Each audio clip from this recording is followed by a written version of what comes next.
Hello, hello, hello. Can you guys all hear me okay?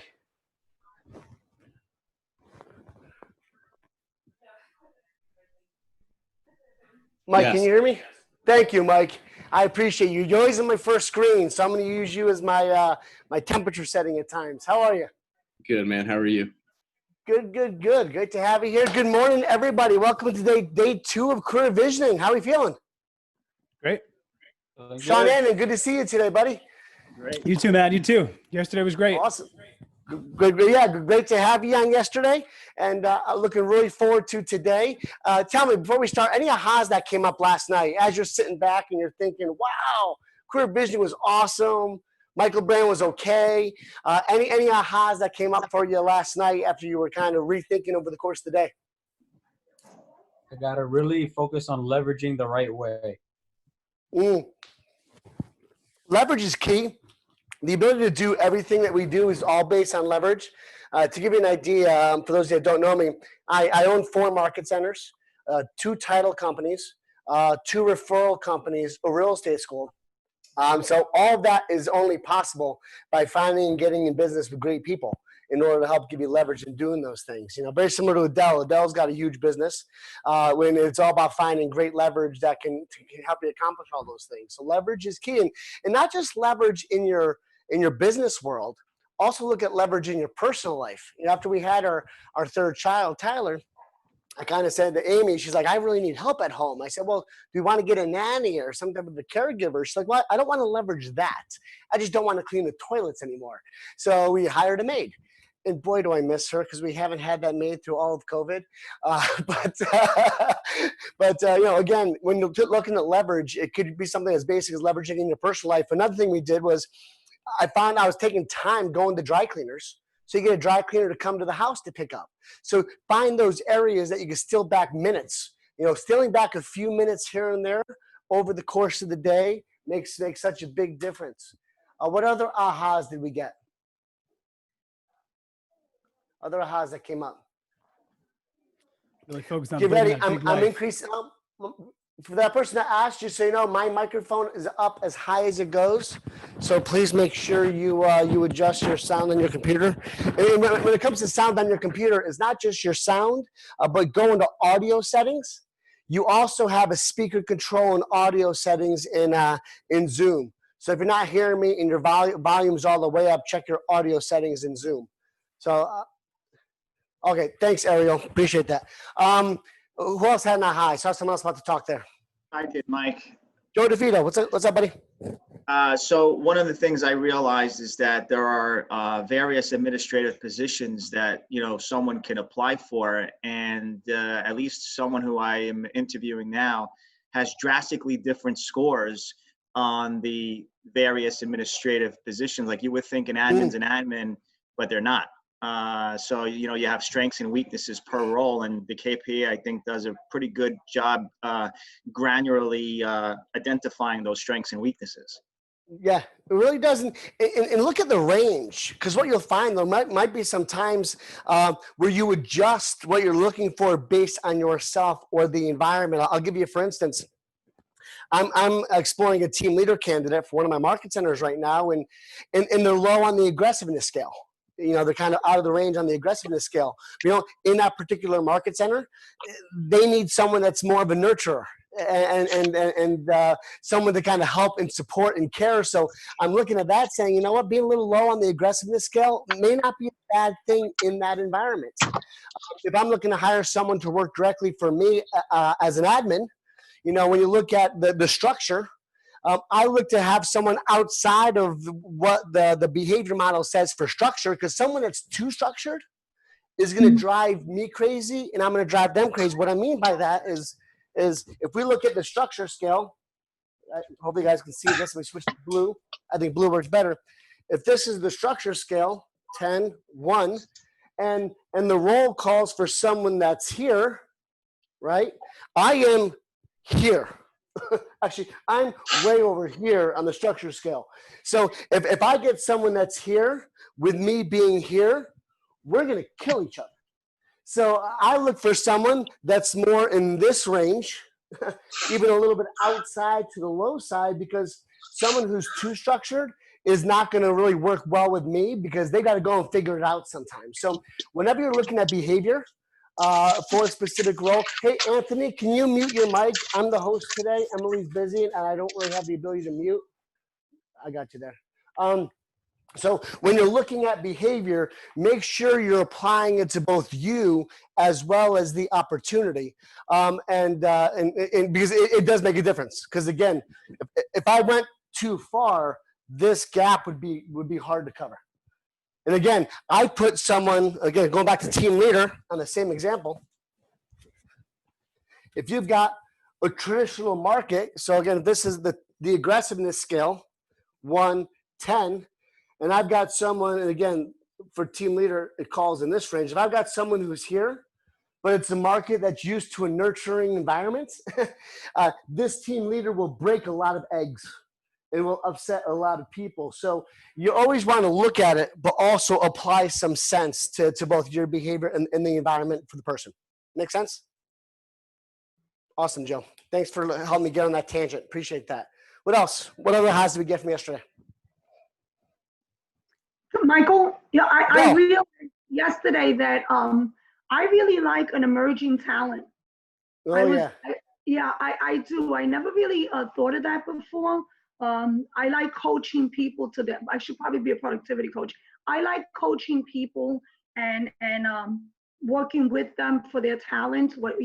And like you said, sometimes some people are very assertive, and so you almost have to coach them to like pipe it down. And then you have people that, with big hearts and not confrontational. And so you're able to, coach them. But we had a leadership call right after this, and I had my papers and I was going through them and I said, hey, what do you think I like? And they all said, emerging talent. I love emerging talent. I love. Well, again, you like to cultivate them yourself, right, Adele? You like to cultivate them, train them, model them. You have someone that's too experienced. They're going to want to do it their way. And from what I know about you, and I know you pretty well, Adele, you'd rather have them do it your way. So it's you know what? more partnership. Also true. But you know what? I have a young guy named Blake, and he came as emerging talent, and he's an empire builder. And I have some people coming that I'm so excited. So you need all, but I love emerging talent. I like pouring into people. And let's be honest for a second too, if I can kind of be so blunt, you're also going to get emerging talent at a lower cost. So again, when you're looking at some of these different ranges, if you have someone that's proven talent, their price tag is going to be a lot higher than someone who's got a little bit less experience. So again, with the emerging talent, you're going to spend a little bit more money training them and sending them to events and things like that. But there's definitely a cost savings. So if you find someone who's been an executive assistant to a top agent for the last 20 years, that person might cost you $60,000 or $65,000. For someone that's only maybe 2 years in the business, you're able to get that person in the mid-30s. So again, there definitely is a difference in cost based on whether they're emerging or proven. I don't think you're getting any talent for 30, 40, 50, or 60. Well, I'm talking about the executive assistant role, though. Talk about the executive assistant role. I was like, where are they? Yeah, you're like, I've never seen a team leader at that price. So, Joe, I noticed you unmuted your phone. Do you have another comment you want to make? Yeah, I wanted to touch base upon that because I had a coaching call with my coach this morning, and we're actually interviewing an admin and going over to KPA. So I love the fact that I'm taking career visioning at the same time. And one of the things I mentioned was what you brought up yesterday about having the admin at 10 to 12% of your GCI. New York being a very high cost state. My coach was saying that he's in the Midwest, and for him, it's like, let's say 35,000 to hire somebody in that economy.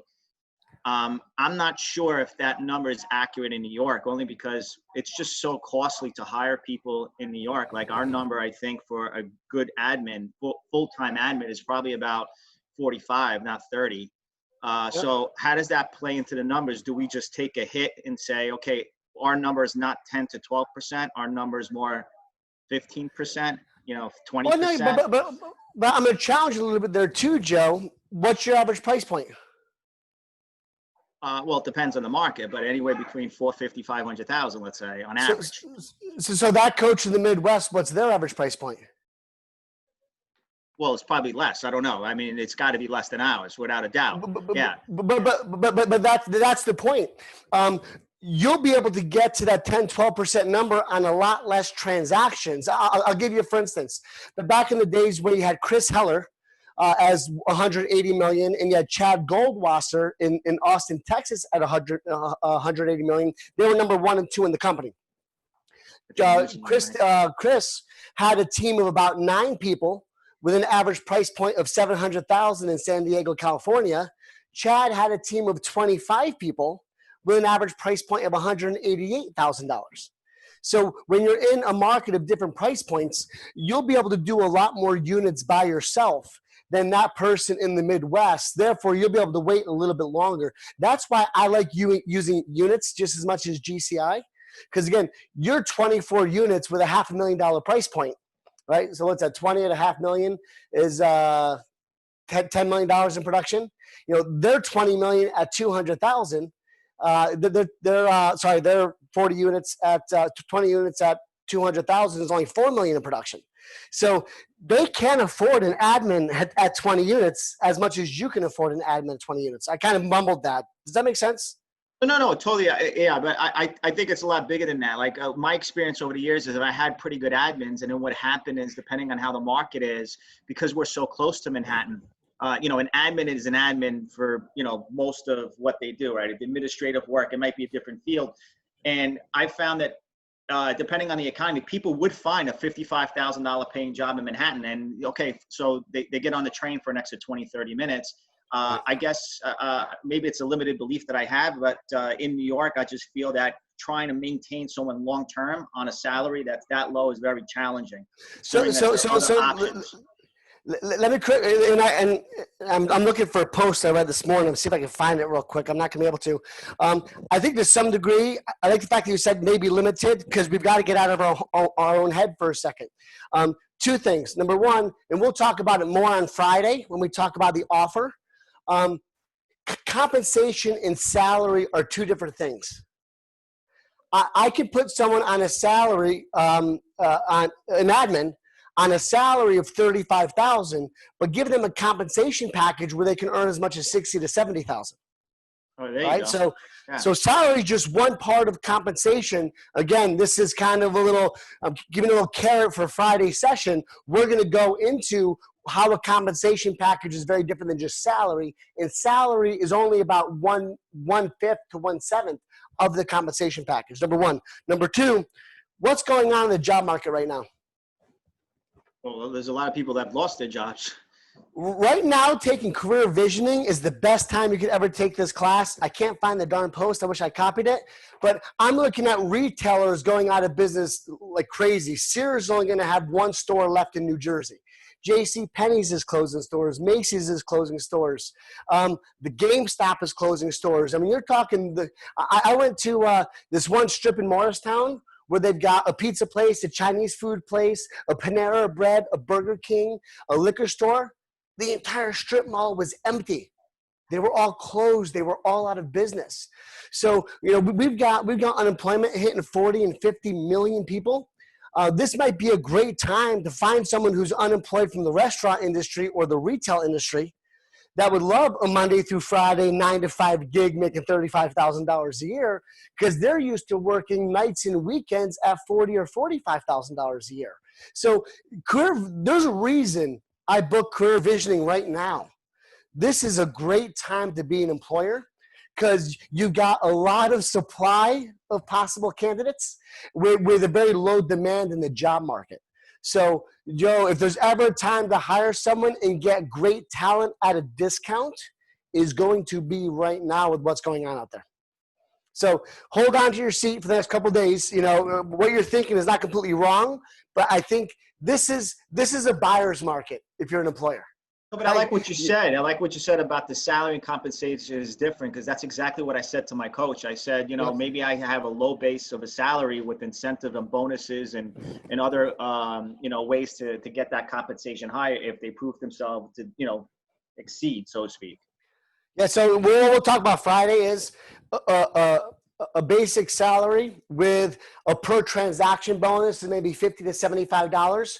But once they help you get past your current number of transactions, let's say you do 30 transactions. Well, it might be $50 on the first 30, then $200 from 30 to 40. If they help you get past 40, $300 or $400 from 40 to 50. So write this down. You're going to hear this a lot from me. Overpay on money you don't have. Overpay on money you don't have. You're hiring this person to help you grow.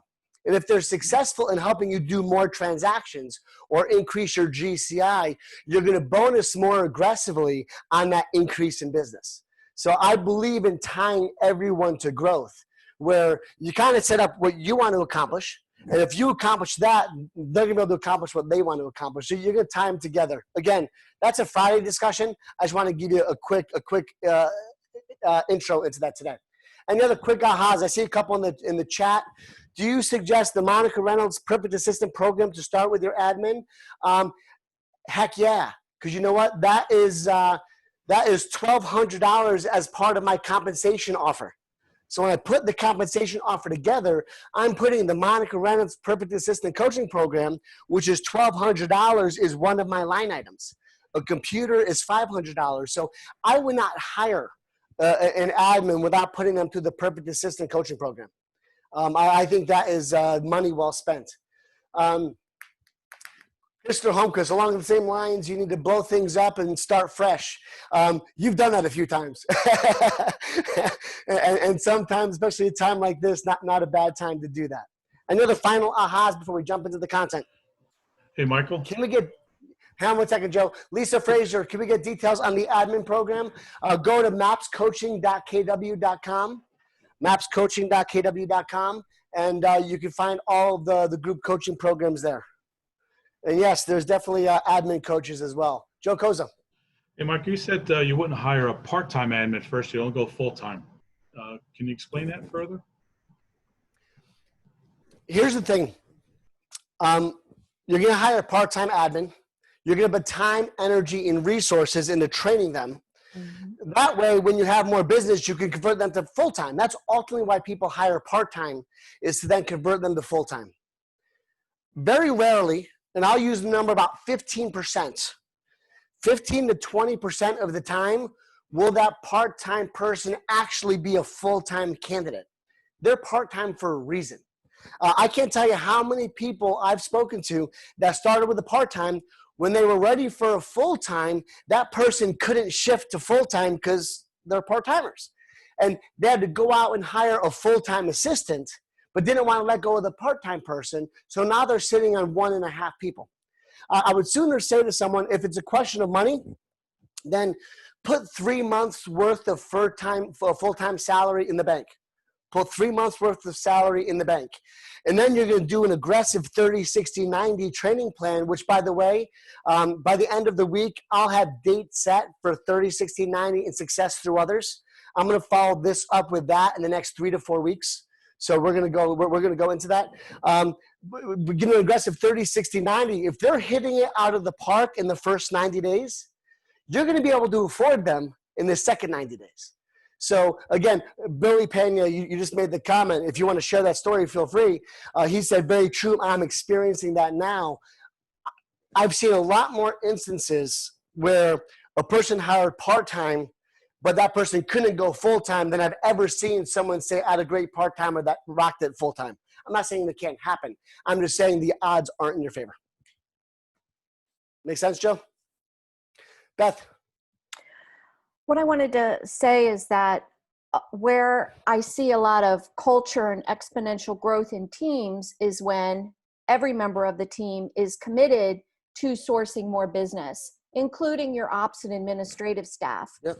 And so I think one of the most powerful conversations that you can have with an admin candidate is to let them know that there's probably 5-6 figures waiting for them inside their own sphere of influence. Yep. And when we get them starting to think the way salespeople on the team would think, and how they are to be brand ambassadors, either for that single agent or for the team themselves, they can bring opportunity to the team, which allows them to earn more money And it's a very easy way to monetize that and to get them thinking a lot bigger about the potential that goes beyond that salary. And I agree, Beth. I love that 100%. I met with one of my top teams this morning at 7:15, where they were talking about building a robust bonus program for their admin team on helping find business, where they're kind of setting a goal where they want each of their admins to make an extra $20,000 to $30,000 a year. We're doing a lot of online real estate classes right now through Zoom. The state of New Jersey finally allowed that, and all the teams put all of their admins in that weren't licensed in order to make sure they got licensed. I put every one of my employees, all my staff members from my market center, all have gotten their real estate license in the last 60 days because I want them to be compensated on finding that business. So if you could show someone how they can make 50 to 60 in compensation and then another 20 to 30, the executive assistant could make $80,000 to $100,000 a year if they're a big thinker, growth minded, and wanting to work a little bit. So I love that, Beth. Thank you for sharing that. All right, let's jump into the content. Are we ready? Any burning desires to share before we jump into it? Now, just so you know, I only see 20 people. So if you raise your hand and you see I'm not calling on you, you're not on my first screen. And I've got 6 screens. We've got 108 people on the call. So if you're raising your hand and I don't recognize you, it's because I can't see you. So feel free to put a message in the box that, hey, I got a question, or hey, I got a comment. Type it, or even unclick your mic and feel free to ask the question. Mary Beth, you raise your hand. Are you just showing people how they raise hands? I was just seeing if it worked. It does. It does. So Okay. again, if you open the participant box, you can also raise your hand. I will actually open that as well. Typically, if I have my participant box open, you raise your hand, it moves you to the top of my box. So feel free to raise your hand if you like. All right, let's jump into it. Let's see how technology works for me today. This will be interesting. Can you guys all see my screen? All right, so this is kind of what we're going through. The career visioning process is a 4-step process that starts with the screen. You determine if they have the knowledge, skills, personality, culture. I had an awesome agent from Rutherford on a call this morning. If you're here on the call, unmute yourself and say hi. I can't see on my first screen, so I'm not sure. Hey, how's it going, Michael? I'm here. Hey, you're here. Introduce yourself real quick to everybody. Hello, everyone. I'm Gabriel. I'm with the Rutherford Market Center in New Jersey. Gabriel, how long have you been with the company? Since mid-January. So I asked his team members, OP, to do a call with Gabriel. He knows his numbers. He knows his systems. He did 160,000 in gross last year. He wants to net 160,000 this year, which is about a 30 to 40% increase in his goals, and he's knocking it out of the park. But one of the things, Gabriel made a commitment today to get an ad out for an executive assistant by Friday. So I said to Gabe, make sure you're on the call today, because what we're going to talk about today is how to lead generate for resumes, how to put out their resumes, and we're going to focus on the executive assistant, but it works for all roles. How to screen those resumes, how to get through the initial phone call interview, and start doing the initial behavior assessments. That's pretty much what we're going to accomplish today. So Gabe, you're on the right call at the right time. Thanks for being here. Pleasure. I'm excited. Thanks. So you'll see we're going to have the screening interview, and I got to pull my computer over. I don't have my clicker today. We can do this. All right, we're going to do the screening interview. And if you, I don't know who that is, it's giving me feedback if you can mute your phone. At the end of the screening interview, you're going to make a decision. It's Mariano, if he can mute himself. Mariano, I've got to actually stop sharing my screen. Just give me 1 second here. I'm actually going to mute everyone again, just to make sure everyone's muted. I just muted everyone again. So again, if you want to talk, feel free to unmute. Let me go back to this. All right. All right. My screen back up again for you? I muted you, so if you said yes, I can't hear you. So you're going to notice this, thanks, Joe. You're going to notice this red, yellow, green. At the end of every step, you're going to make a decision. Do I move forward? That's a green light. Do I use caution, kind of go back, review my notes and get some perspective, or do I do a red light? And red light's what we call exit gracefully from the process. We're going to give you some great scripts to allow you to exit gracefully from the process along the way. So that's kind of what we're going to talk about. The screening, the interview, perspective, and then commitment. Again, commitment's not going to happen until probably Friday. So just to give you an idea, today will be screening into the interview. Tomorrow will be more of the interview into perspective, and Friday will be commitment. Again, what I love about our company is we're a technology-based company. So if you look at the screen, when you go screening to interview, the interview to perspective, those little lights flash. See that? Did you guys catch that? Watch the lights between perspective and commitment. I mean, we're a high-tech company when you see a PowerPoint with flashing lights, right? So I like to make a little joke every now and then.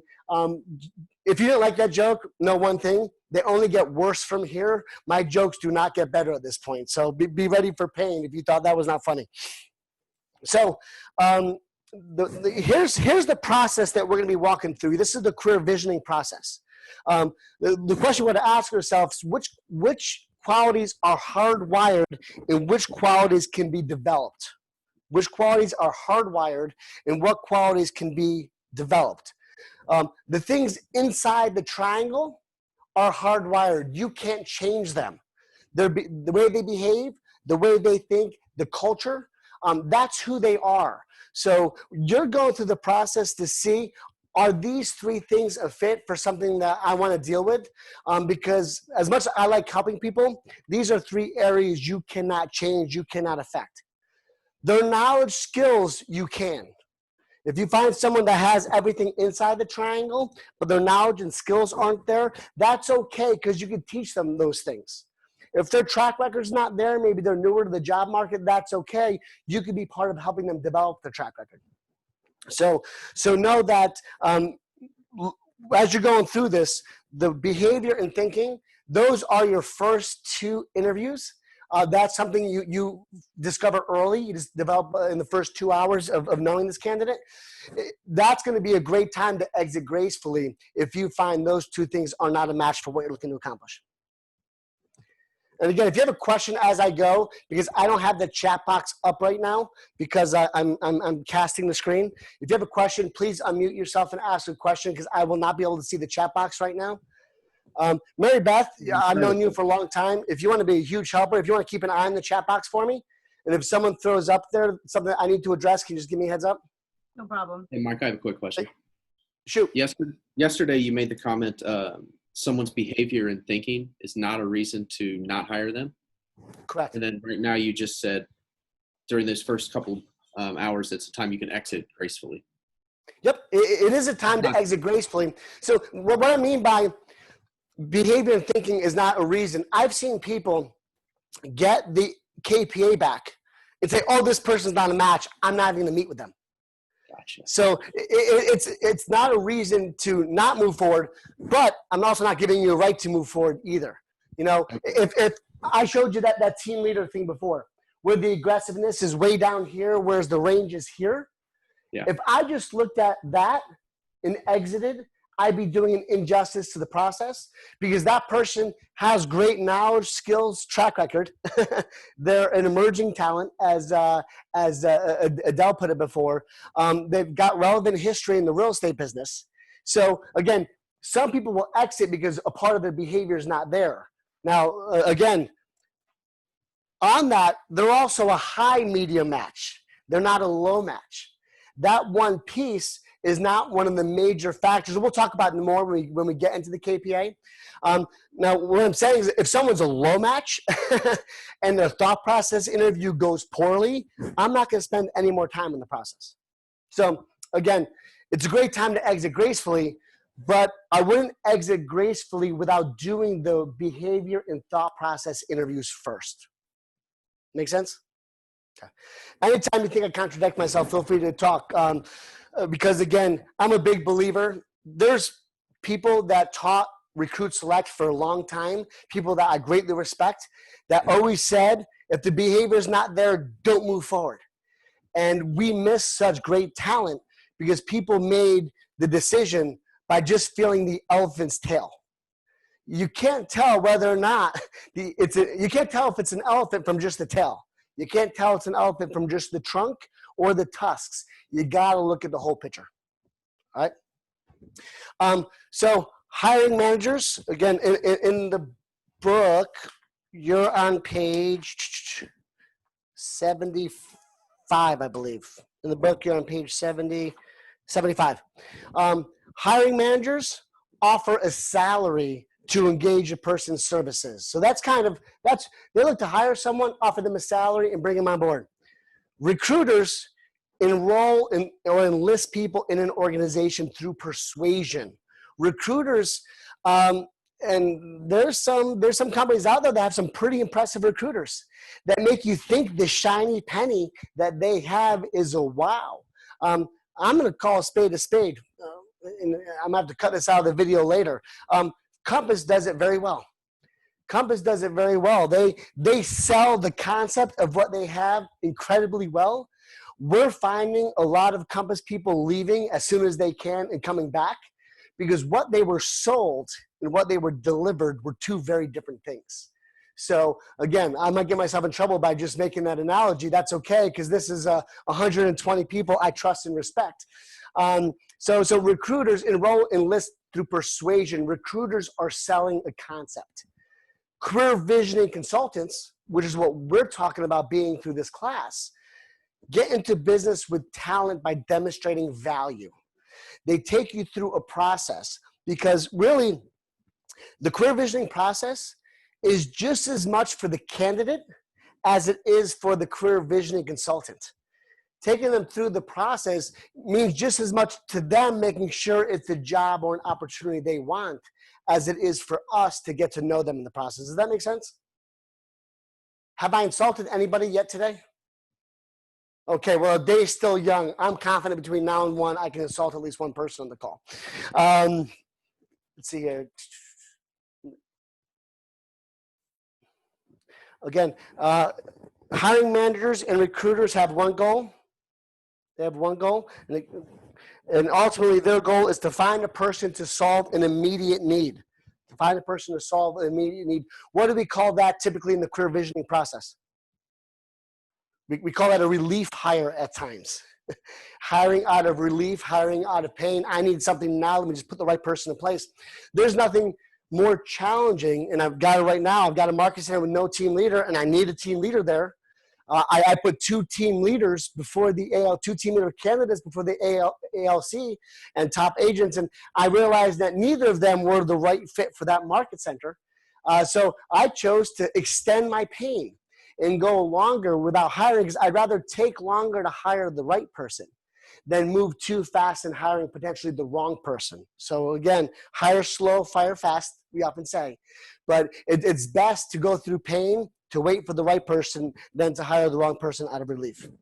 A career visioning consultant wants to do this. A career visioning consultant wants to help a candidate or recruit self-discover who they are. And more importantly, self-discover that they're either a fit for the role or not a fit for the role. I had one person in that same market center who I greatly respect, who's been a great part of our culture, a great contributor to the team. She'd been PC there, raised her hand for team leader. In a brief career visioning consultation, we both mutually realized that that wasn't the best role for her at this time.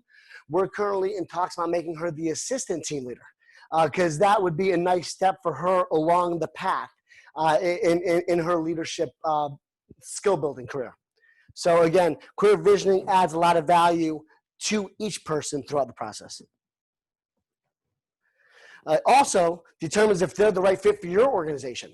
Again, those 2 folks, they checked off a lot of the boxes, but they weren't the right match for that market center. Now it's kind of interesting. Those 2 people are both likely candidates for the team leader role, just not potentially a team leader in that market center. So I've seen people that are a fit for the role, but not be a fit for that particular position. I've seen admins that were a great admin that were better with one team than they were for the other team. So I've actually seen admins over time change teams because everyone has a different culture. Every team has a different culture. Everyone has different thought process thought process. So again, just because they're not the right fit for you doesn't mean they're not the right fit for somebody else. I've actually seen teams over the years say, hey, I interviewed this great candidate. They're really not a match for me, but I think they might be a match for you. Would you be interested in interviewing them? Michael, it's Mary Beth. I see you smiling a lot, Mary Beth. What's going on? What am I missing in the chat box? Oh, Adele saying I was her first experiment. Yeah. Yeah. But I wanted to say that I've been guilty of it. It's when you administer a KPA and you don't actually validate it because you discount it right off the bat and you don't get to it, or you only get through a certain part of it, you're really doing yourself a disservice and that person. So I'm glad you brought that up, because here's the thing. The person spent 50 minutes of their life completing this KPA for you. You at least owe them the courtesy of walking them through the behavior. And I'll show you how we can do that abbreviated wise, an abbreviated version of that. But you owe it to both them and you to at least walk them through that. By the way, it reminds me, please make sure you've got your KPA available, both the personal report and the job fit report. We're going to be covering both of those this morning. So please make sure you've got that available. If you don't, Emily emailed out Madison Offenhauser's last night. So please make sure you've got one of them available. Michael, Lastly, yeah. A very quick question. So let's say if the KPA for the role came in low match, you know how you talked about those were fixed and the middle is where you can develop. Yep. If it comes in really low for the job profile that you're looking for, is it still important to validate? Well, again, they took 50 minutes, so I think it's important to validate. But here's the thing, Resham. We're going to talk about a 1 hour validation. If someone is a low match, I'm going to show you how to do a 15-minute validation. So I'm not going to expect you to spend an hour on that person. You're going to get that to the 15 minutes. You're going to do just the descriptive review. And you're going to walk them through just that piece. Because again, what you might find in the descriptive review is it might be inaccurate. There might be an issue with the way they took the KPA, and you might find a diamond in the rough. Or you might find something in there that's worth going and giving them another 45 minutes. So if they're a medium to high match, you're going to plan for an hour validation. If they're a low match, you're going to plan for a 15-minute and see if that 15 minutes gives you a reason to go longer. Make sense? Great question. Again, a career visioning consultant has the third goal: together envisioning the opportunities going into business together. Again, you're getting into a relationship with this person. If you think 12 to 15 hours on one candidate to hire them is painful, then the 30 to 50 hours you're going to spend training that candidate is even more painful. So again, I'm going to say that again for those of you that might have been looking at an email or checking a text message. If you think 12 to 15 hours in the hiring process hurts, you're going to spend 30 to 50 hours training this person the right way. So I'd rather invest the 12 to 15. That way I don't have to train 2 or 3 people a year. I'd rather spend my time in training the person after I've developed them as the right candidate. All righty. How are we doing so far? I can only see 5 of you. So let me know if anything comes up. Again, I'm just looking at my notes here. The hiring manager is a short-term approach. The career visioning is a long-term approach. I love this slide here. Value plus validity equals thriving. When I took this class, Diana Kokoska was in our class. And if you love Diana Kokoska, put love Diana Kokoska in the chat box right now.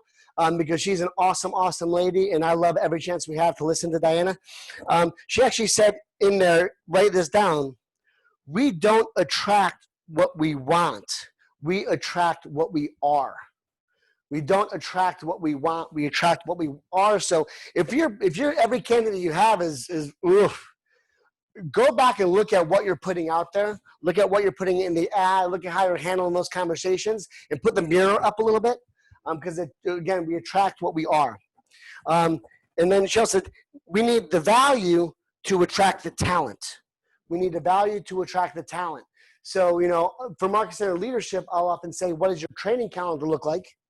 Because if your training calendar has a lot of new agent training, you're going to be attracting a lot of new agents. Whereas if it has a top agent training, you have the ability to attract top agents as well. So this is interesting. The process is kind of about three things. Number one, it's about breaking down walls. Think of these as dates.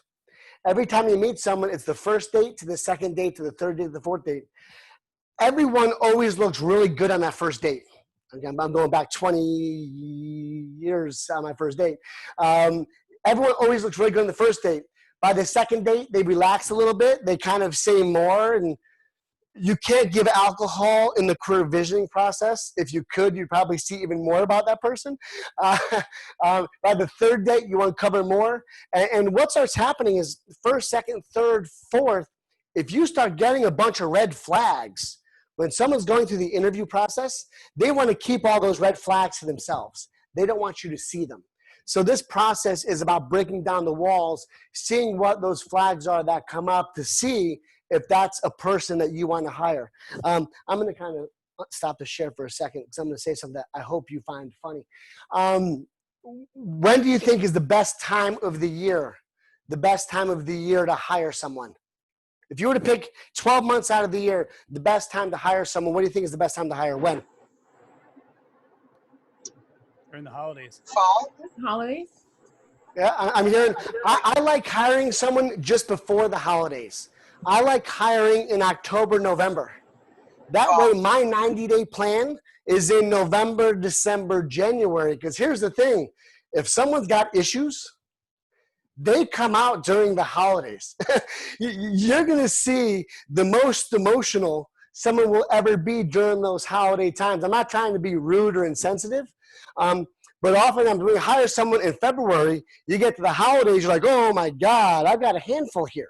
So I'd rather find that early on in the process where I can exit gracefully than finding out after I've been a year in the business together. Is that politically incorrect? We okay? No, I don't think so. But question. I think it's strategic. Yeah. Yep. Thank you. Thank you, Amrita. Viola, question? What happens when it's emotional at the interview? Those are interesting. That's a great question, Viola. Great question. And back in the AVA time, I would have people cry a lot during that AVA process. I don't get scared away if emotions come up during the process, because what that tells me is I've gotten somewhere. I've gotten a little bit deeper with this person. I've touched on something. And obviously I want to see how emotional they get, what the topic is, to see what comes up. But if they get emotional, it means I've really broken down the walls. I've really uncovered who's really there, which is going to give me a much better position to make an informed decision of. Does that make sense? Okay, thank you. By the way, is it Viola or Viola? I want to make sure I'm pronouncing your name right. Viola's fine. Awesome. Viola. Thank you. Thank you. Thank you. I'm just looking at a couple of these notes, but then if they get dumped by someone during the holidays, I'll feel bad to fire them. Without a doubt, that's definitely a challenge. You know, it's better, a great recruiting appointment evidence. Mary Beth, I love that comment. A great recruiting appointment evidence is in their tears. Before you don't have time to hire and train, make sure you know your numbers and properly evaluate your pipeline. Without a doubt, let me go back to that for a second. I'm glad you brought that up. If someone says, I'm looking at building a team, I'm looking at hiring my admin, I'm going to ask them 4 questions. If they come to me and say, I'm ready to start the next steps. My 4 questions are, how many leads did you generate last year? How many appointments did you make from those leads? How many contracts did you write from those appointments? And how many closings did you have? Now, in our 4 models of the MRA, which model is that? That's the lead generation, the economic model.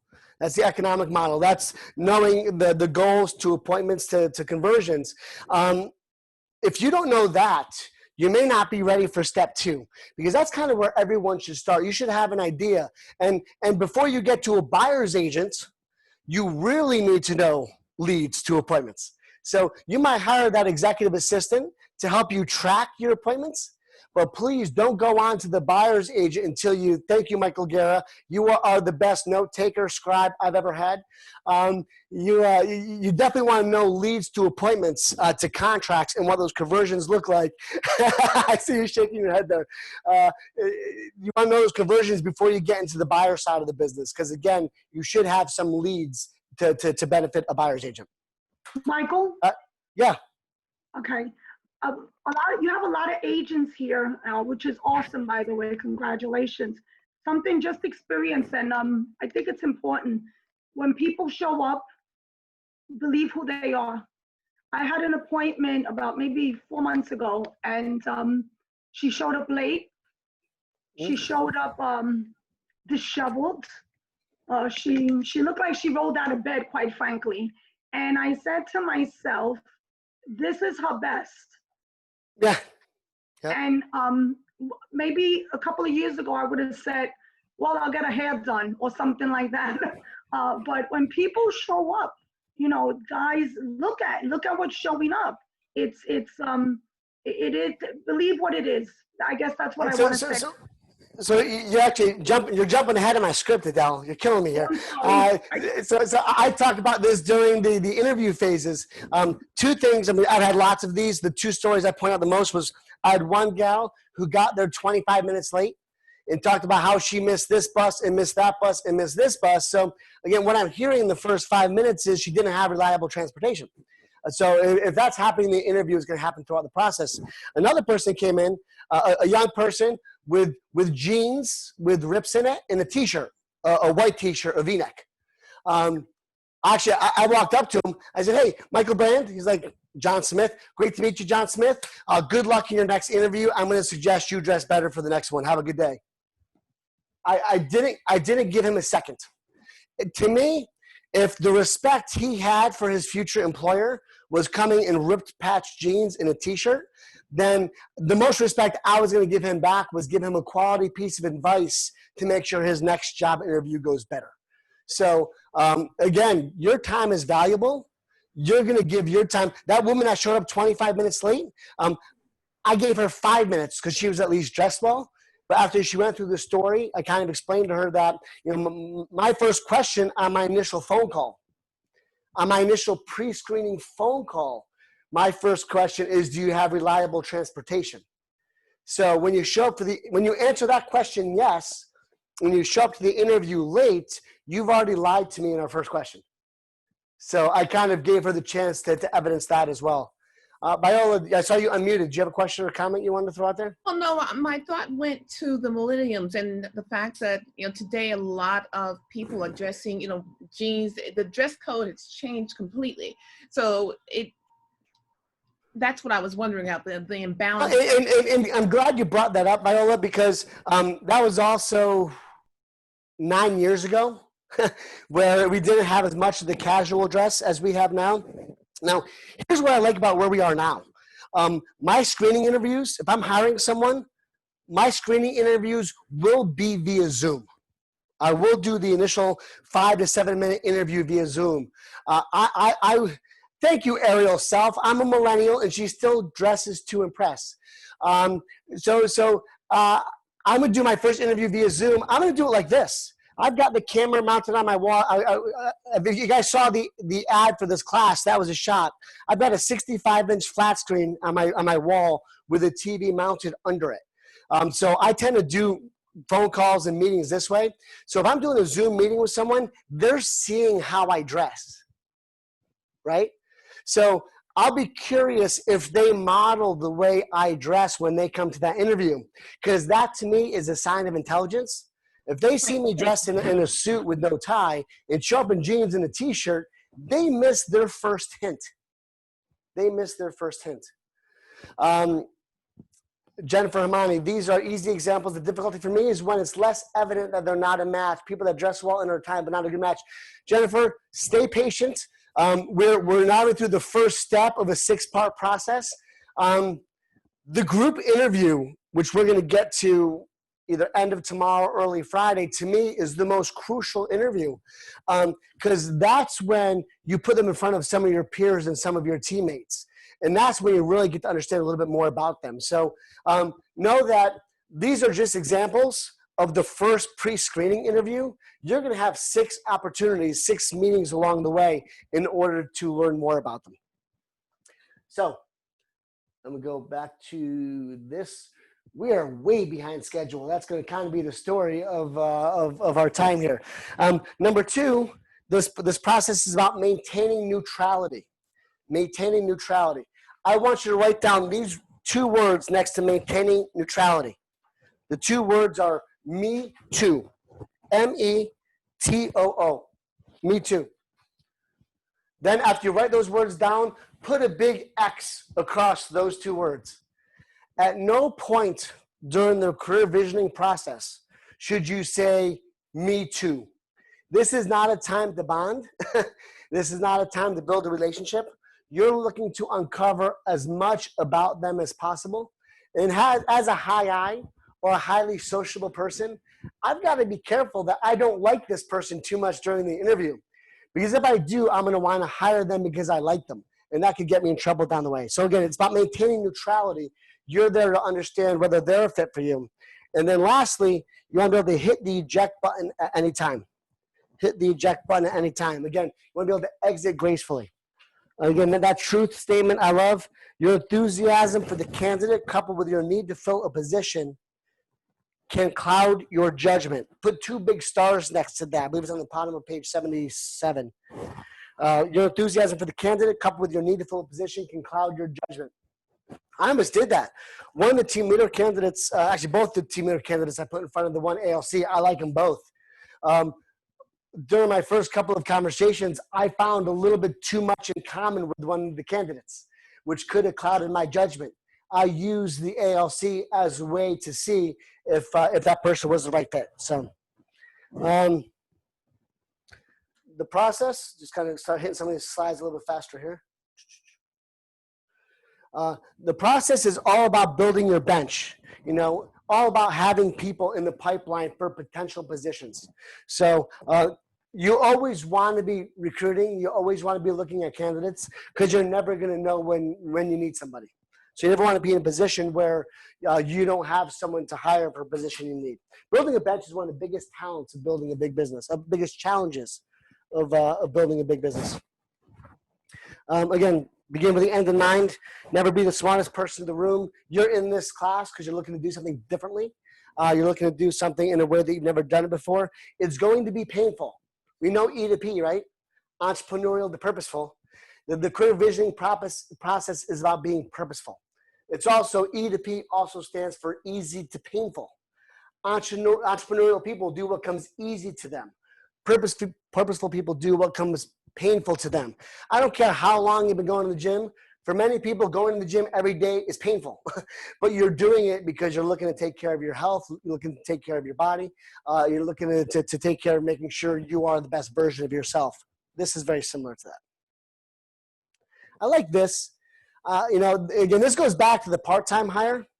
This goes back to that part-time hire. That if you hire someone that's only doing a portion of the job, you've got to hire more people to do the whole job. So you want to hire that first person and make sure they're absolutely knocking it out of the park. We're going to talk about that a lot in 30, 60, 90. But you don't want to do someone that's just okay and then hire someone else to offset what they're doing. You want to be able to hire great, because what tends to happen, and you can't see it here. Let me see if I can draw it real quick. Let me see if I can draw this real quick.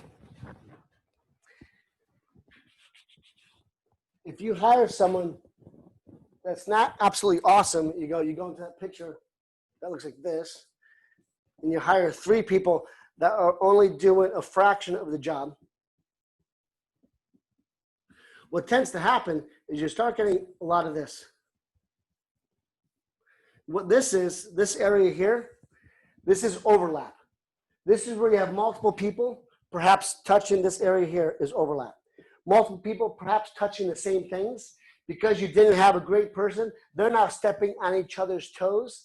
My grandmother always said you can't have more than one cook in the kitchen. because you got one person that's in charge and everyone else that kind of supports that person. So when you hire someone that's marginal, you're going to have a lot of this overlap, a lot of this gap area. To me, in the hiring process, what you want to focus on is hire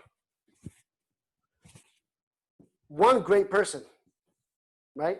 And then when they're knocking it out of the park, hire them a great person to support them. Hire a great executive assistant.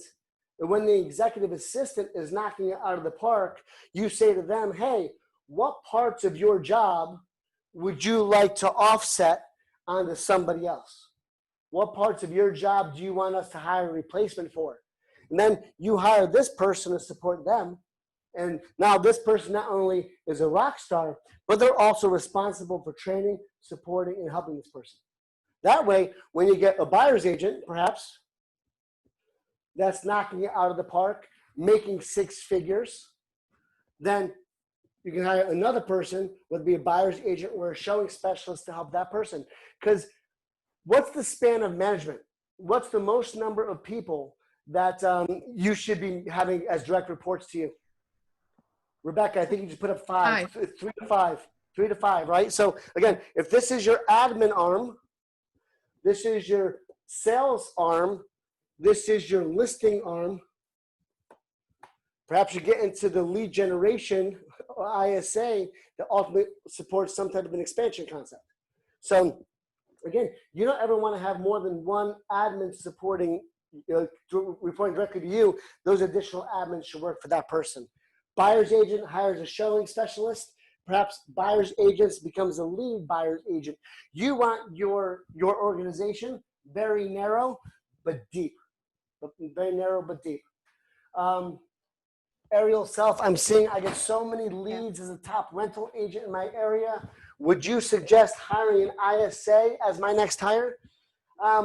Sounds to me, if you have a lot of rental leads, I would hire a showing assistant, farm off those leads and kind of have them go out there and show the properties for you and then bring back the leases. An ISA is kind of an expensive piece to have on rental business. I ran a call center at one point, my previous company. I had 7 ISAs just for rentals. And we were putting out 7. We were putting out an average of 100 a day per person. So again, you need to qualify them all. Let's talk about that perhaps on a one-on-one. There might be ways to do that. But an ISA is a big cost to have. And the qualifying takes a lot less time than the showing of the properties. So again, we can talk about that perhaps offline. So going back to this, how are we doing so far? I haven't been watching the chat box. Any questions that come up there? Anything you want to touch on there, Mary Beth? No, just Ariel's. I just said to Ariel, I probably would treat that rental business as its own arm in the business and, think about the services that rental business needs. Yeah, have a rental specialist on your team to be the pre-qualifier and show some properties and then build it around that. So let's go back to share screen.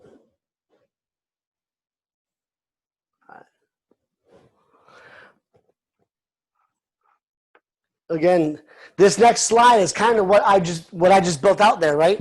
You don't want a wide organization. You want a deep organization, and you want to hire at least 2 deep anywhere you can. Top grade, on page, let's see what that says, page 83.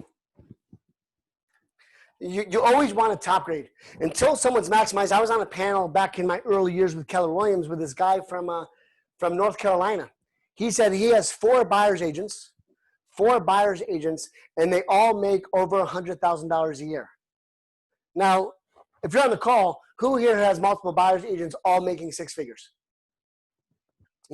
I don't see that as often as we should. And what his philosophy is I'd rather have one person making $100,000 a year than having 4 people making $25,000 a year each. Because if that agent is making $100,000 a year, I'm making $100,000 a year. So he doesn't hire the second buyer's agent until the first one is maximized making 6 figures. Then he does it with the second one, maximizes that, the third one, so on and so forth. For those of you that have been with Gene Rivers will tell you his expectations is 2 contracts a month.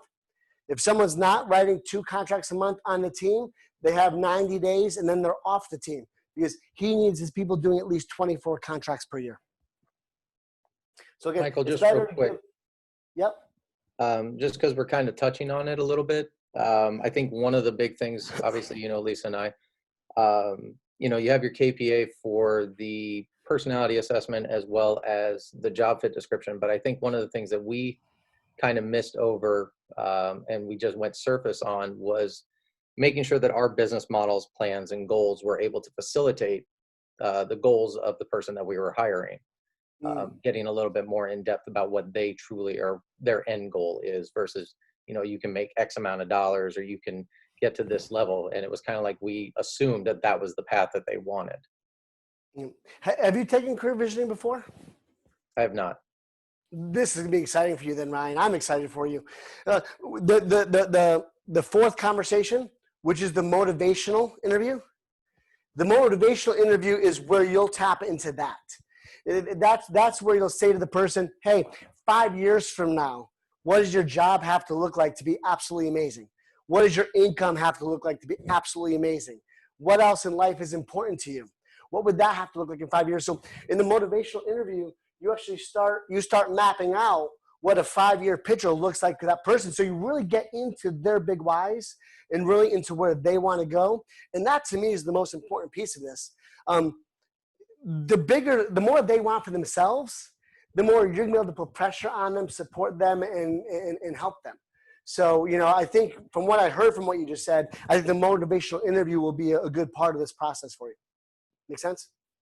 Yeah, thank you. Cool. By the way, just to give you an idea, it's 11:31. We're actually gonna take a break today.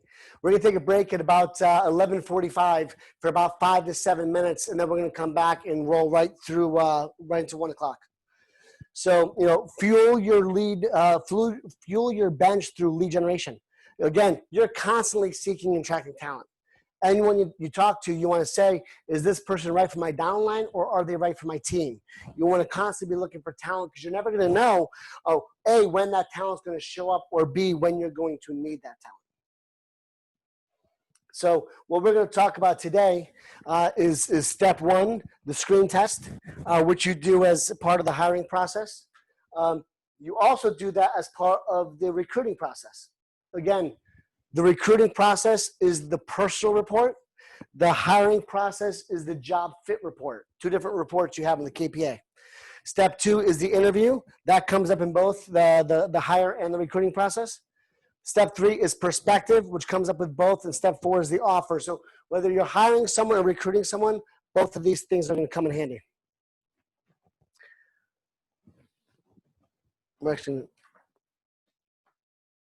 So again, I'm focusing on the hiring process because the bulk of the people we have on this call are agents building their team.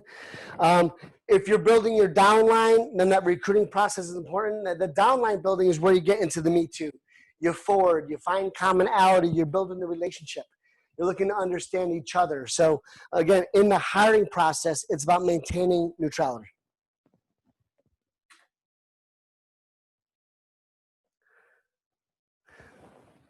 So we'll come back to that. So ultimately, we're starting with the career visioning process. That's that first step.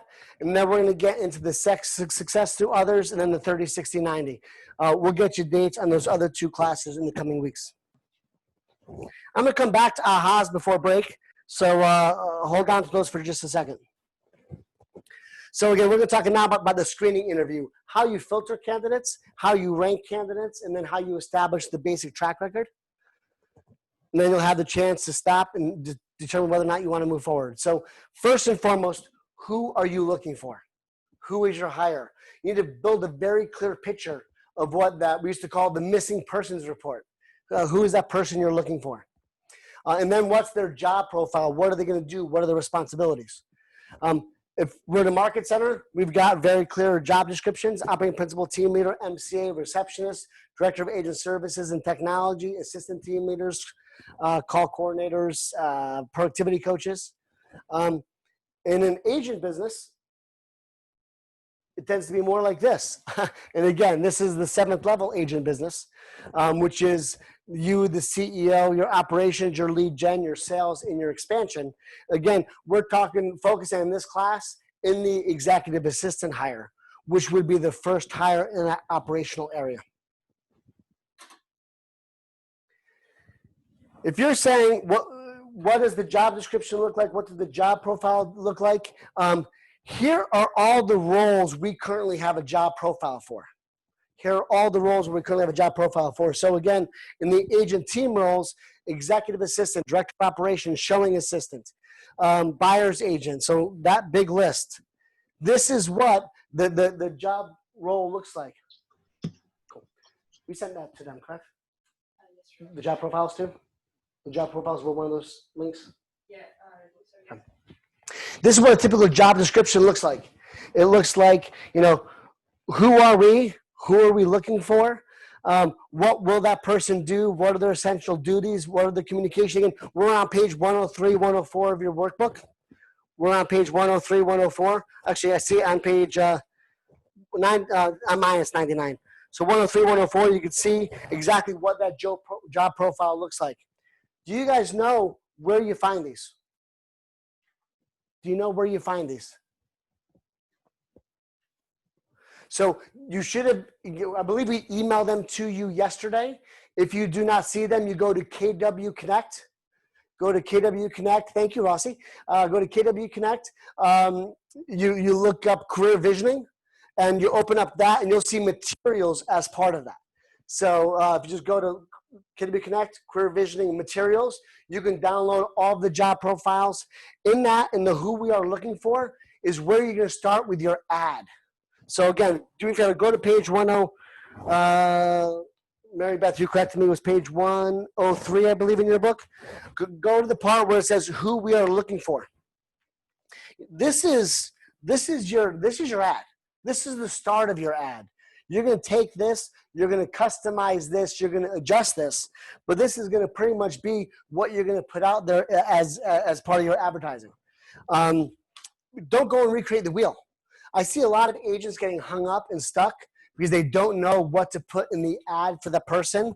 So start with this. This is a great first start.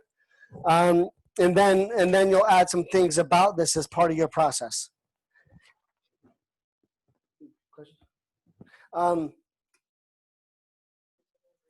Yeah, in 2 minutes. As you go through this, it will show you right in here in the job description exactly what their personality needs to look like, what their job profile needs to look like. So you've got one of these for each role. Who was aware that we had these for every role? There's another great tool that I want to show you real quick. Great tool that I want to show you real quick. Give me a second while I jump into here. Share screen.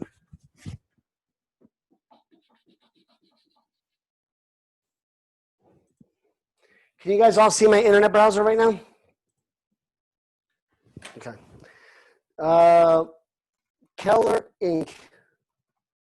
KellerInc.com. KellerInc.com. This is where all of our books and all of our tools from all of our books stand. So if you look at the books, I'm going to go click on books up top, Millionaire Real Estate Agent. You guys might know this. It's called the Red Book, also known as the MREA, also known as the Bible, also known as something everyone you should be reading if you're looking to build a team. In this, I pulled down the 192 tasks for a task list for megas. The 192 tasks. Open this bad boy up, and this is pretty much everything you ever thought you ever needed to know about building a team. So what this does is gives you a very detailed Excel spreadsheet, which says at level 1, so what Gary says is there's 192 tasks that need to be completed in order to build a successful real estate business. As a single agent, the P are the priorities that you need to find a way to get done. The X are other things you want to try to get done if you can, but the P's are a must. When you hire your executive assistant or administrative assistant, then The P is what they need to focus on, and then you'll start taking more things onto your list that you weren't able to necessarily take on as an individual agent. So what they're going to do, what you're going to do. When you go on to the transaction coordinator, this is what you'll do. The administrative manager will do, the transaction coordinator, the buyer specialist. So at every phase, this builds out exactly what you want each of these different roles to do. Sean Annan, thank you, man. Appreciate that. She will resend the link to the job profile. We will also post the KW Connect link in here when we take a break. So you just click on the KW Connect link.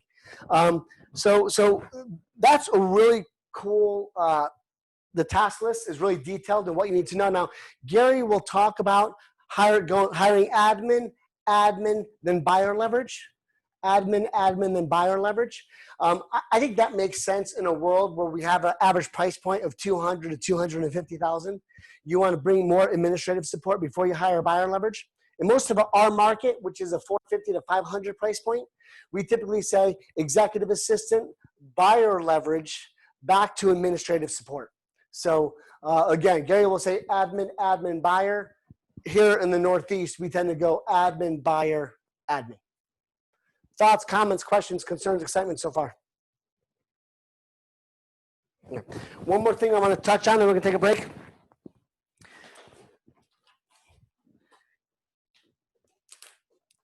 If you want to, this could be something you fold for tonight. Normally in a day and a half class, we would break out and do this as a role play exercise. This is page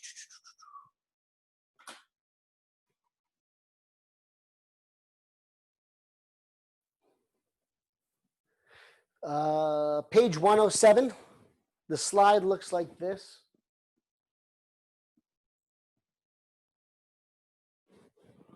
Slide looks like this. You want to go through this exercise. You know, what you say, who you are. So you kind of want to put in there who you are, what you do, what makes you the best. This is going to help you with your scripting of finding talent later.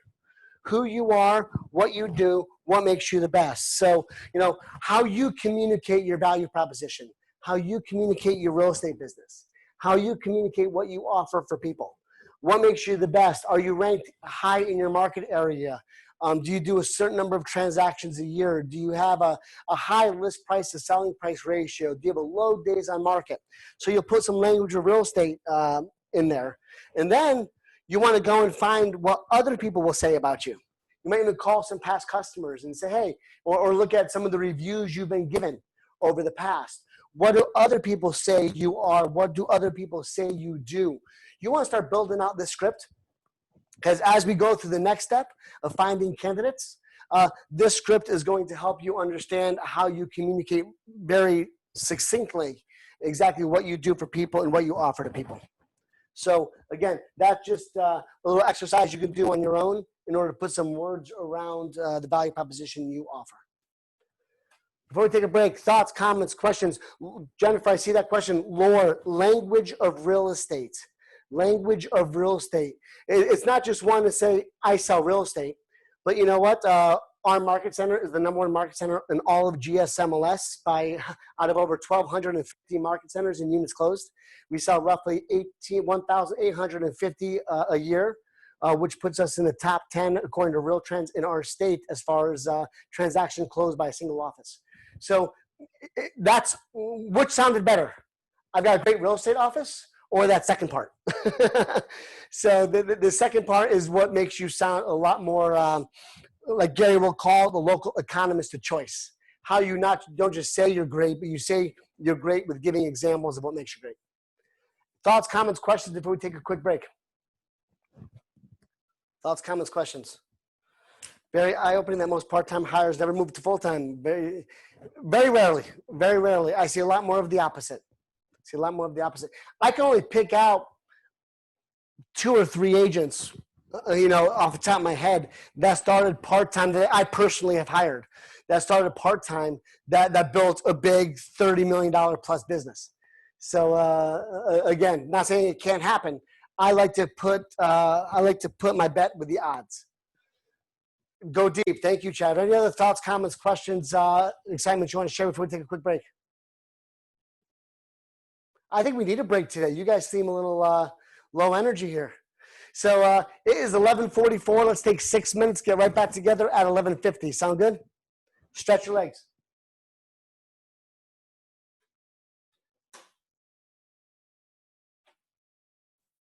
Emily,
Jesse is a friend.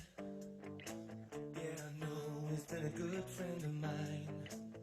But lately something's changed. It ain't hard to define. Jesse's got himself a girl and I wanna make her mine.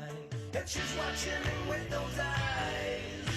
And she's loving with that body, I just know it. And he's holding her in his arms late at night. You know I wish that I had Jesse's girl. I wish that I had Jesse's girl. Where can I find a woman like that? I'll play along with the charade. There doesn't seem to be a reason to change. Alrighty, we'll get back going here. Oh, dirty when Here's another place where I go off script and out of the book. The next section goes into how you evaluate resumes. Continue over here. This way. There we go. All right. The next section goes into how you evaluate resumes and how you take them through that next process. But here's the challenge. Nowhere does it talk about where you market to gather resumes. So I just want to throw up a quick list first of how you're going to put the job out there. So what are some ways that you think, what are some areas that you think? I see Ariel, thank you. ZipRecruiter was something that Ariel said she uses. Indeed. Indeed, without a doubt, is among the most popular. And Indeed has a really cool tool where you can rank resumes and manage them and communicate with them. So that Indeed is a great one. What else?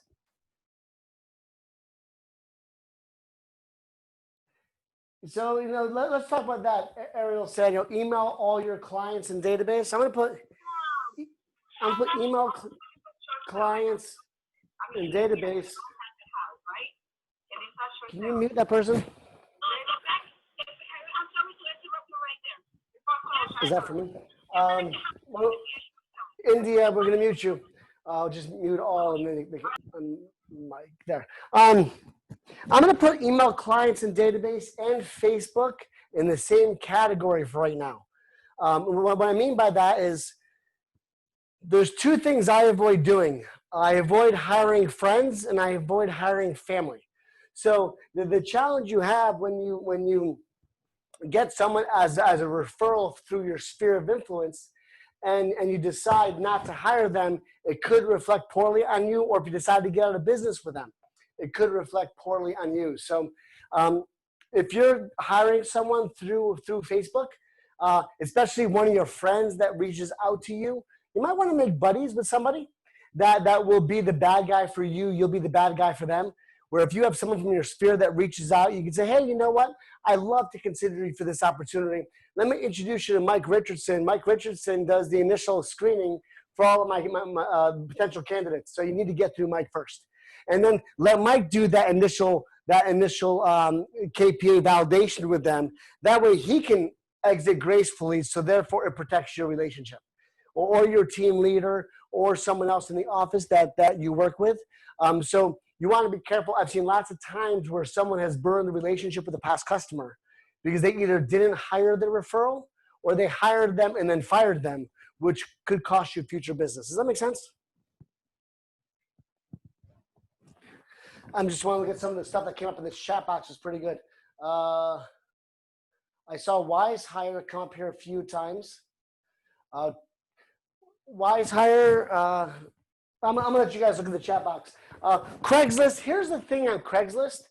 Craigslist, you will get a lot of resumes, but they will also be your lowest quality resume. They'll typically be from the farthest away with a lack of quality. But Facebook groups, networking groups, referral groups that might know somebody, check with your market center. Go ask your market center for a list of all people that went to the referral company over the last 4 to 6 months. You may have someone there that just couldn't hack it as an agent that could be a great admin. I would ask your market center for a list from Brokermetrics of everyone that did up to between 1 and 3 transactions in the previous 12 months. They may be someone looking for an opportunity to have some real estate experience. And Rita, I agree with you. I tend to avoid database and clients. Other agents, past interview considerations might have been not a good fit for their team. We talked about that earlier. So LinkedIn, another great place to put it. So you got some great tips in there. And here's your rule of thumb. And this is going to seem daunting. This is a lead generation funnel. Lead generation funnel. I want to put, my goal is to get 150 candidates. 150 resumes. If I have 150 resumes, I've got a pool that's big enough to get one great hire out of it.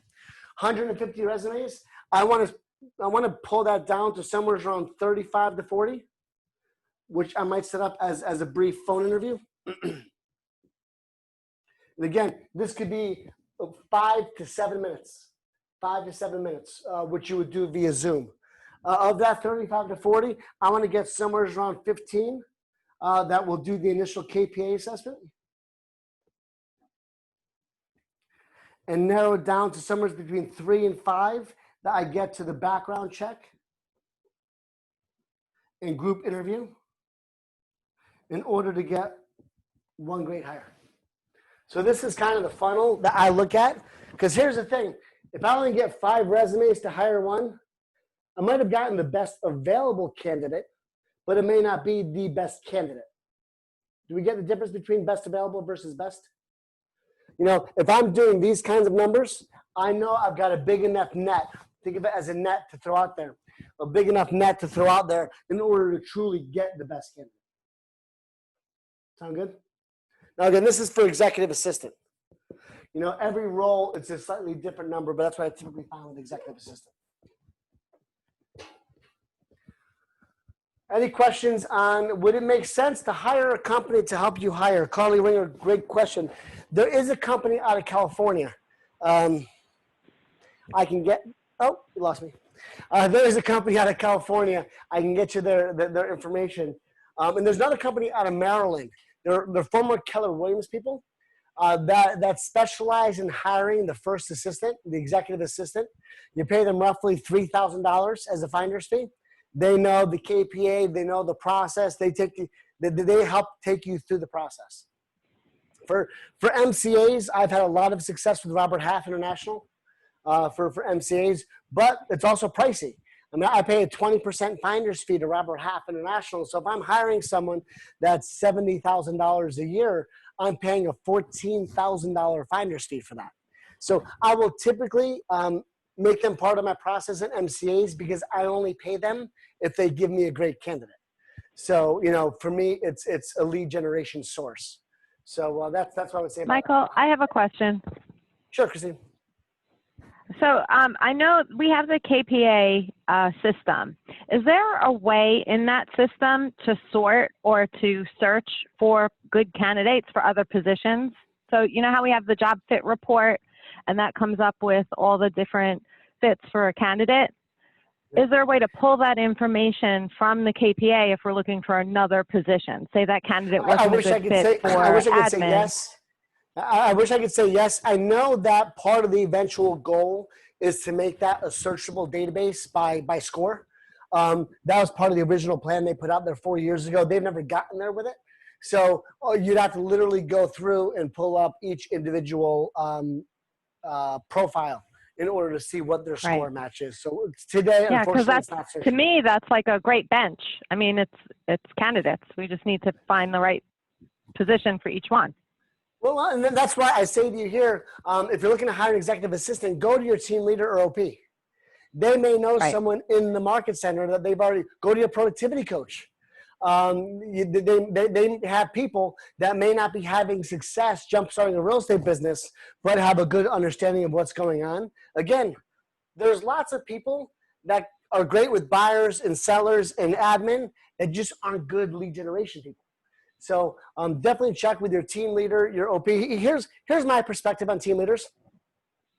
Team leaders are headhunters for you. Team leaders are headhunters for you. You should be able to go to a team leader and say, I need an executive assistant. I need a buyer's agent. I need a showing specialist. Who do you know? And how many appointments are team leaders required to have per month? The expectation is 40. The expectation is 40. So if that team leader can go out and have 5 or 7 interviews with licensed candidates for an executive assistant for you, or 5 to 7 buyer agent candidates for you, it's helping them build their 40 interview goal. So I've been telling the team leaders for the last couple of years, I want them to be headhunters for our agents, helping you build your team. Make sense? When you go to your team leader and they say, oh my God, what? Say, Michael Brand told me to ask you this question because he thinks you should be a headhunter for me. I am happy to take that call from any team leader that's upset about that. Sound good? Michael. Which market center are you in, by the way, Christine? Christine, which market center are you in? You're muted. Sorry, Points North, Woodbury. Points North, great. Feel free to let them know I said that. I'll talk to Rich any day of the week. Mary Beth, comment?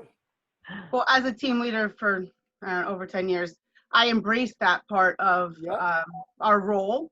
And then I also have to just encourage the rainmakers that are there to know that there is work to be done to identify who you're looking for, who you are, what your business represents. So those activities that you pointed out inside this book, it's really important that they do that first before they do sit with us to say, hey, I'm looking for. Without a doubt. So here's the flip side. An agent comes to me and says, hey, can I get your help with the executive assistant? My first question is going to be, did you attend career visioning? Great. What's your value proposition? What's your value proposition to the customer? What's your value proposition to team members? Great. How many leads did you generate? How many appointments did you set? How many under contracts? How many closings? So I'm going to kind of go through that process with them, because if someone comes to me and says, no, I never went to career visioning, well, I can't do the CV process for you, but I can guide you through the process and help you find candidates. Great point, Mary Beth. Thank you for that. But again, everyone here, you got the tip in career visioning. So you do have the right to go to your team leader and ask for that support. I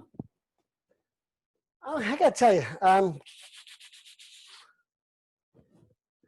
going to stay in the book. I got the PowerPoint up, but I'm going to stay in the book because whenever I go to the PowerPoint, I lose all of you guys.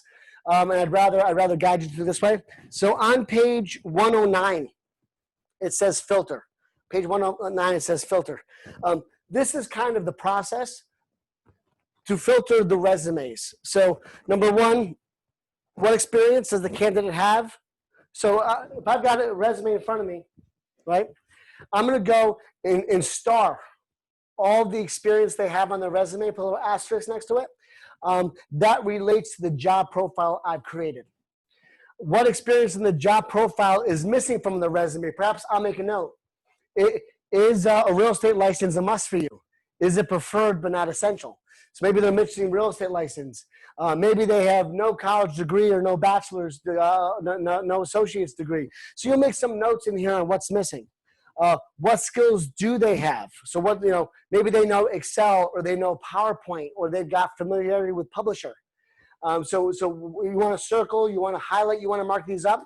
The resume review, each resume is about a minute, minute and a half, 2 minutes at most. So if you're going through 150 resumes, you should be able to do that again. It's not going to be 150 at one time. It might be 20 to 30 resumes a day that you're getting. Samantha's thinking, am I spending 2.5 hours on this process? You might get 20 resumes a day, spend 20, 25 minutes a day, and make these notes on the resume. And then here's what I'm going to do. In the top right-hand corner, I'm going to grade. I'm going to score this resume on a scale of 1 to 10. On a scale of 1 to 10, how well does this resume match what I'm looking for? 1 to 10. Then I'm going to have 2 piles. I'm going to have 2 piles. The pile to my right is anyone that scored a 7 or higher. The pile to my left is anyone that scored a 6 or lower. What do you think I'm going to do with the 6 or lower pile?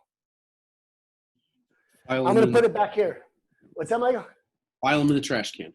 Yeah, so you file them in the recycling. I've learned I keep them in a stack. I keep them in a stack for now until the hiring is done. Because if I go through my 7 to 10s, I may go back to that pile. I used to throw it right in the recycling bin, but I've learned to keep it, to take a second look to see if I missed anything. But then I'm going to focus on the 7 to 10s.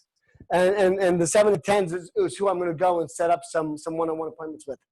So Again, know how their job profile, what other education, works that makes sense for them. On the next page, it gets into, filtering. Number 2, make a judgment call. Do they have what you're looking for? Are you willing to set up a phone call with them? Do you want to have some type of initial phone call? Now, this is kind of interesting. A lot of times, if you have a team, if you have someone, you might want to delegate this. Can I get 3 volunteers?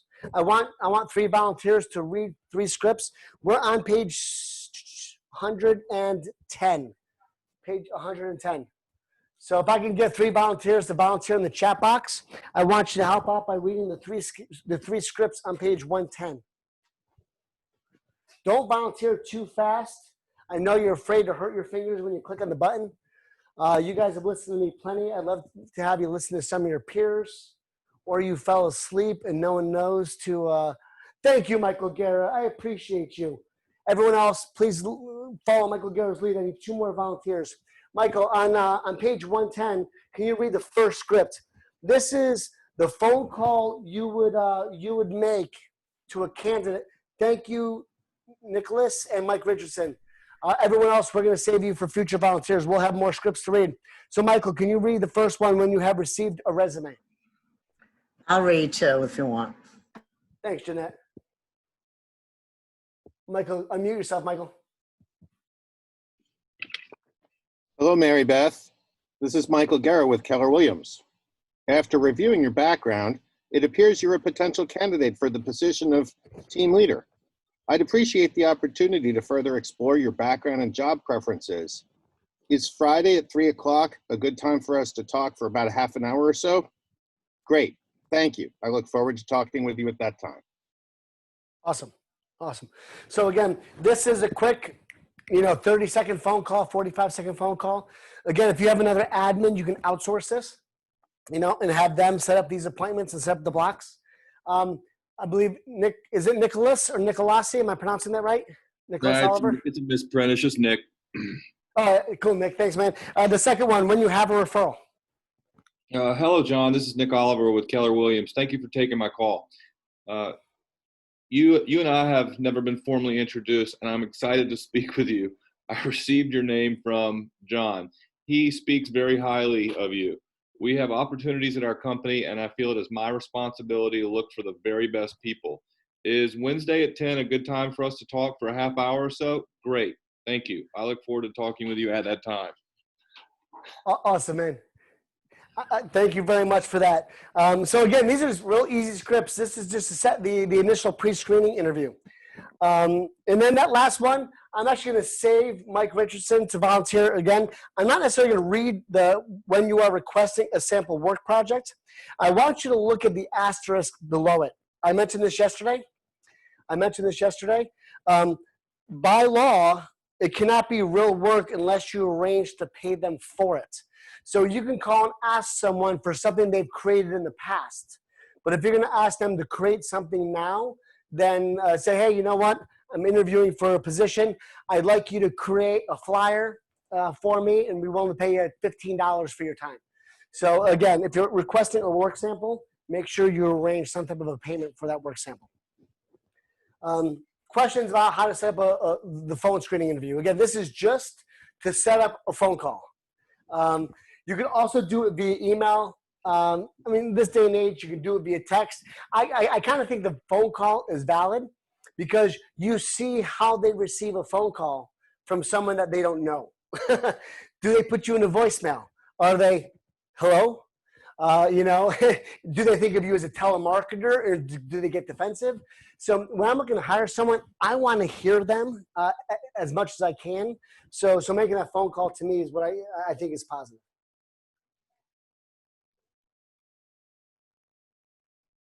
Let me put this up here real quick.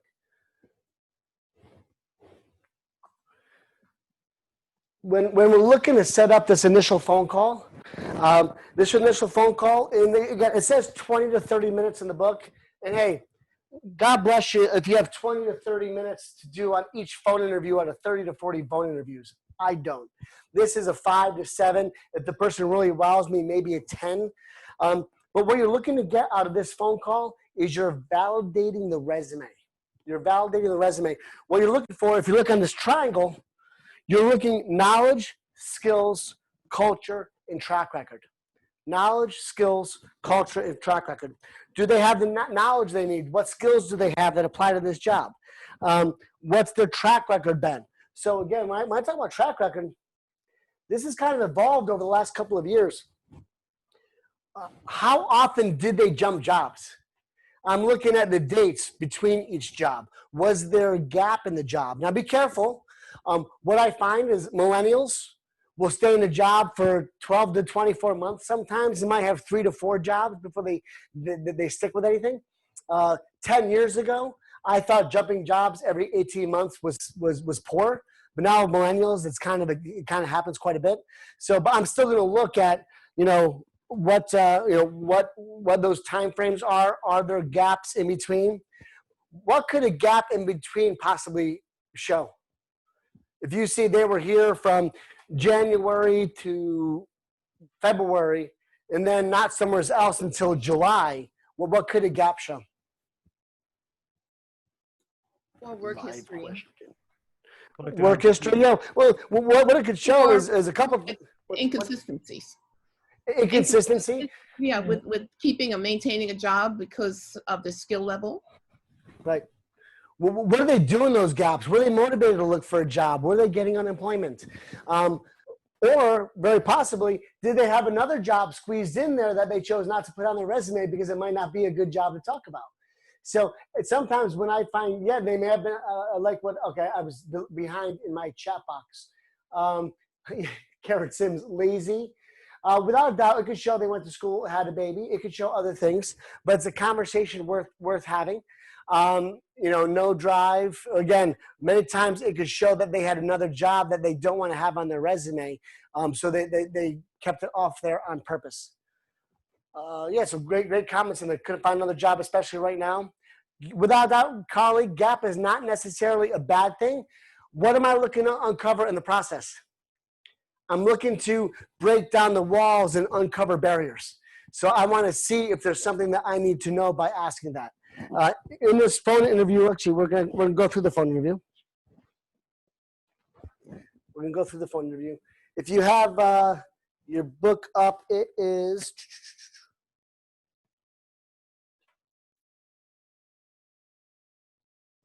Go to page 113. 113. Number one, just gotta go through these interviewing tips real quick. You want to be prepared. You want to be prepared. You want to focus on the end result. And what's the end result of this initial phone interview? Your end result is, do I want to schedule perhaps a Zoom interview?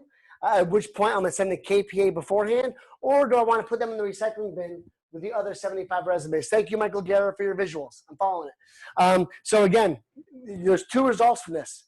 It's going to be either A, I want to move forward and send you a KPA, or B, thank you for your time. I will get back to you if I have any other additional questions. You want to kind of put some questions together in advance. Based on your resume review, you want to kind of put some questions. What did you learn in this job? Why did you leave that job? What did you do in the process of searching for the next job? You want to put some questions together. We're going to role play some of these. Apply the laws of etiquette. Again, this all keep it conversational. This next part is key. You want to be good at asking really great questions. You want to be good at asking great questions. You don't want to be talking. If you were to track this time, you should be talking 5% of the time. They should be talking 95% of the time. You're looking to get information out of them, and you only do it by asking great questions, open-ended questions, not questions that require a yes or no. How did you feel about making the decision, rather than were you happy with that decision? Were you happy is either a yes or no. How did you feel opens that up a little bit. And then probe. Back in 443, we talk about peeling back the onion. Peeling back the onion, tell me more about that. What did you learn about that? Go a little bit deeper. And then, again, there's all a bunch of notes here. We're going to kind of gloss over some of these because I want to get to the important stuff. And that's the next page. The next page here. and we're right around page 115, 116, which is where you conduct the track record interview. Conduct the track record interview. And this is where you explain the purpose of the call. You know, hey, Mike, thanks for taking the time to talk with me. My goal today is to learn a little bit more about your track record at work. I'd also like to understand a little bit about what makes you tick, what keeps you motivated. Is that okay? Great, let's get started. And you'll see here, so again, don't recreate the wheel. Here's the questions. Here's the questions you can ask about the resume review. At Johnson & Johnson, who did you report to? What you like best about working there? What's like least about working there? You said your manager was what? Why did you leave? So again, if you look at these pages, rephrasing, probing when necessary. What do you mean by that? Could you tell me a little bit more? If you go up, next page, asking track record questions. So some great questions in here in order to kind of understand what they accomplished in each of these roles and how they felt about them. And then ask them if they have any questions. So again, you can see some great tools in here. I'm trying to see if I don't. Right around page 117, 118, you'll see this resume review. It looks like this. Resume review. Looks like that. So this is your cheat sheet. This is something you can keep out for these resumes and make the notes as you're having these conversations, then attach it to the resume for future need. So again, to me, this is 5 or 10 minutes. This is 5 or 10 minutes in order to kind of get an idea of what they're all about. So at the end of this 10 minutes, you're going to make a decision. What do I want to do? We are interviewing several candidates for this position, and I have the same interview to do with others. I will get back to you within the next 3 days to let you know if we can move forward. Thank you for your time. You know, this might talk about not booking the appointment on the call, but if I've got someone who I like on this call, I'm going to book the appointment. So what this says is go and rank these calls, decide who you want to bring in, and then follow back up with them to bring it in. So again, the purpose of the call is what? The purpose of this initial 5 to 10 minute call is what? Decide whether you are. Go, no go. Yep. Are you moving forward with the candidate, or are you going to gracefully exit? Can you repeat the wording? I'm interviewing several. Yep, that wording is right there. I think we're on page 117. Let me see what page. 116. No, 116. 116. We are interviewing several candidates for this position, and I have the same interview to do with others. I will get back to you within the next 48 hours to let you know if we can move forward. Thank you for your time. Thank you for your time. So again, you could do that, rank them, then decide who you want to bring in for an appointment, or you can book an appointment right there. Make sense? Questions, thoughts, comments?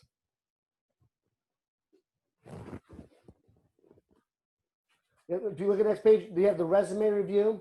You've got this great track record questions. You got a page of track record questions. Describe the tool or service. What do you know about? So again, these are all questions you can ask about the resume to go a little bit farther in depth. How are we doing so far? Thank you, David. Appreciate the thumbs up. I'm actually going to just jump back into this for a second. Austin was saying, good. Okay, we got some positive people in the chat box. Thank you for that. We're going to go here and here.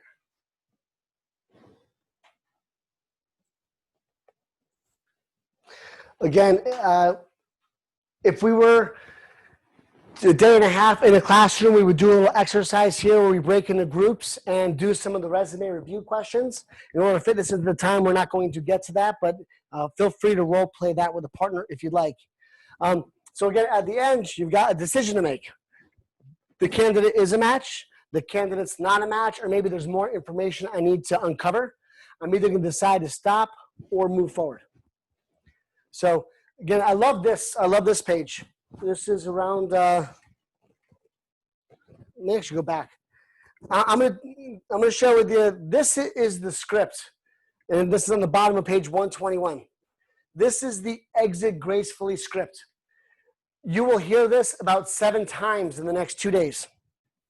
If you decide they're not a match, then you'll reach out to them with the role we are currently offering would not be the best fit for your talents. I'd like to stay in touch, and if I hear of anything that would be a good fit for you, I will certainly let you know. I would also be happy to hear from you if you know of anyone who you feel would be a good fit for our organization. What are your thoughts or feedback on that script? Thoughts or feedback on that script? It was interesting. I interviewed this one person for a call coordinator years ago. And as we were sitting there and talking, she was saying,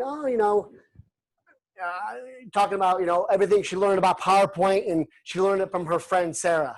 And, oh yeah, she's got a computer, she borrows her friend Sarah's. And she made another comment about her friend Sarah. So after the third time, I actually said to her, I said, can I meet your friend Sarah? And, and she's like, yeah, she's looking for a job. I said, fantastic. We hired Sarah. Sarah was with us for 6 years. So don't feel uncomfortable asking someone if they know of any other candidate. So, this I see a lot of positive. It's awesome. They may be good for another position. They may be good for another team. It may feel weird asking them if they have referrals, but if they're not getting a job, maybe they want to, turn on one of their friends to that job. So as a real estate professional, you never miss an opportunity to ask for a possible referral in our real estate business. You shouldn't miss the opportunity in your hiring business either. So again, this script, get comfortable with it. We're going to go through that more than a few times.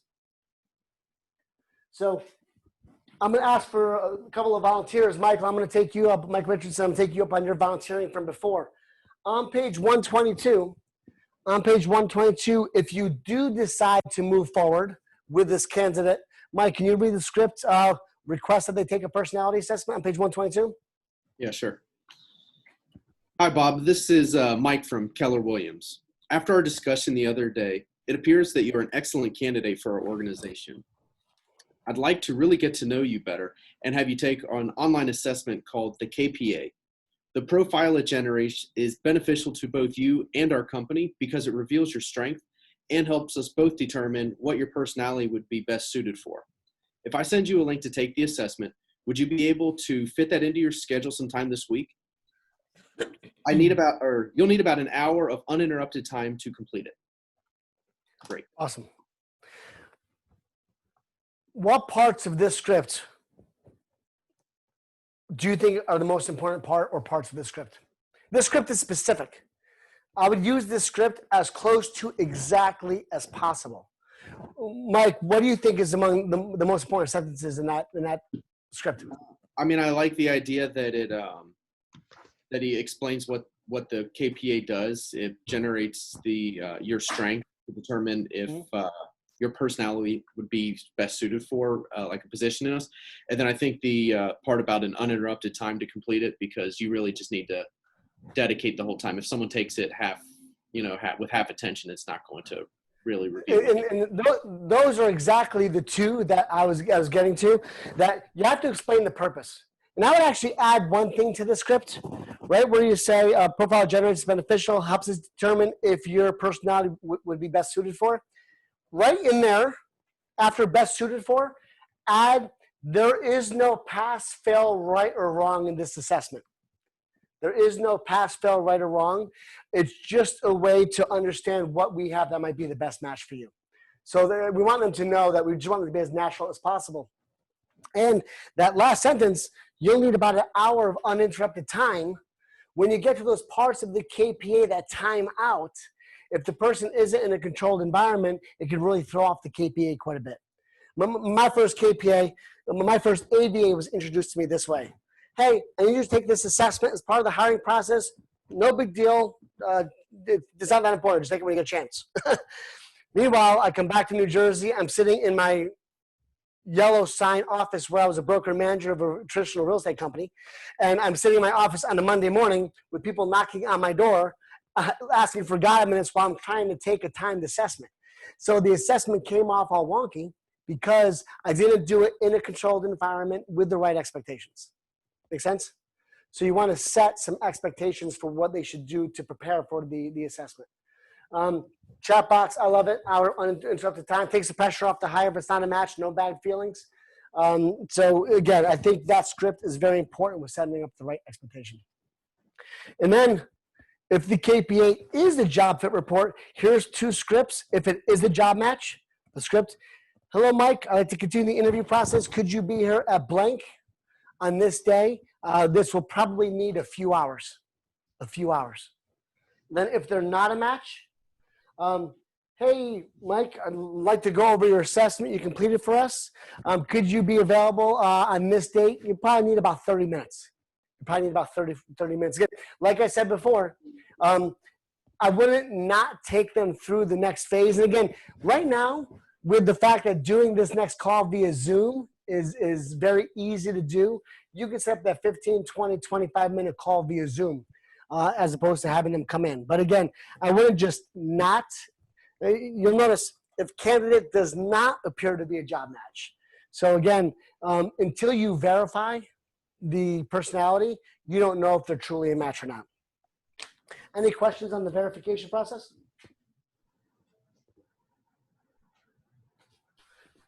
If you look at the next page in your workbook, it's kind of showing you, how much time you're taking. Again, as I mentioned to you, I think that that resume review is more like a 2-minute review. The establishing track record call for me is more of a 8 to 10 minute call, not a 30-minute call. So you're probably about 10 to 12 minutes into the process on each candidate so far. All right.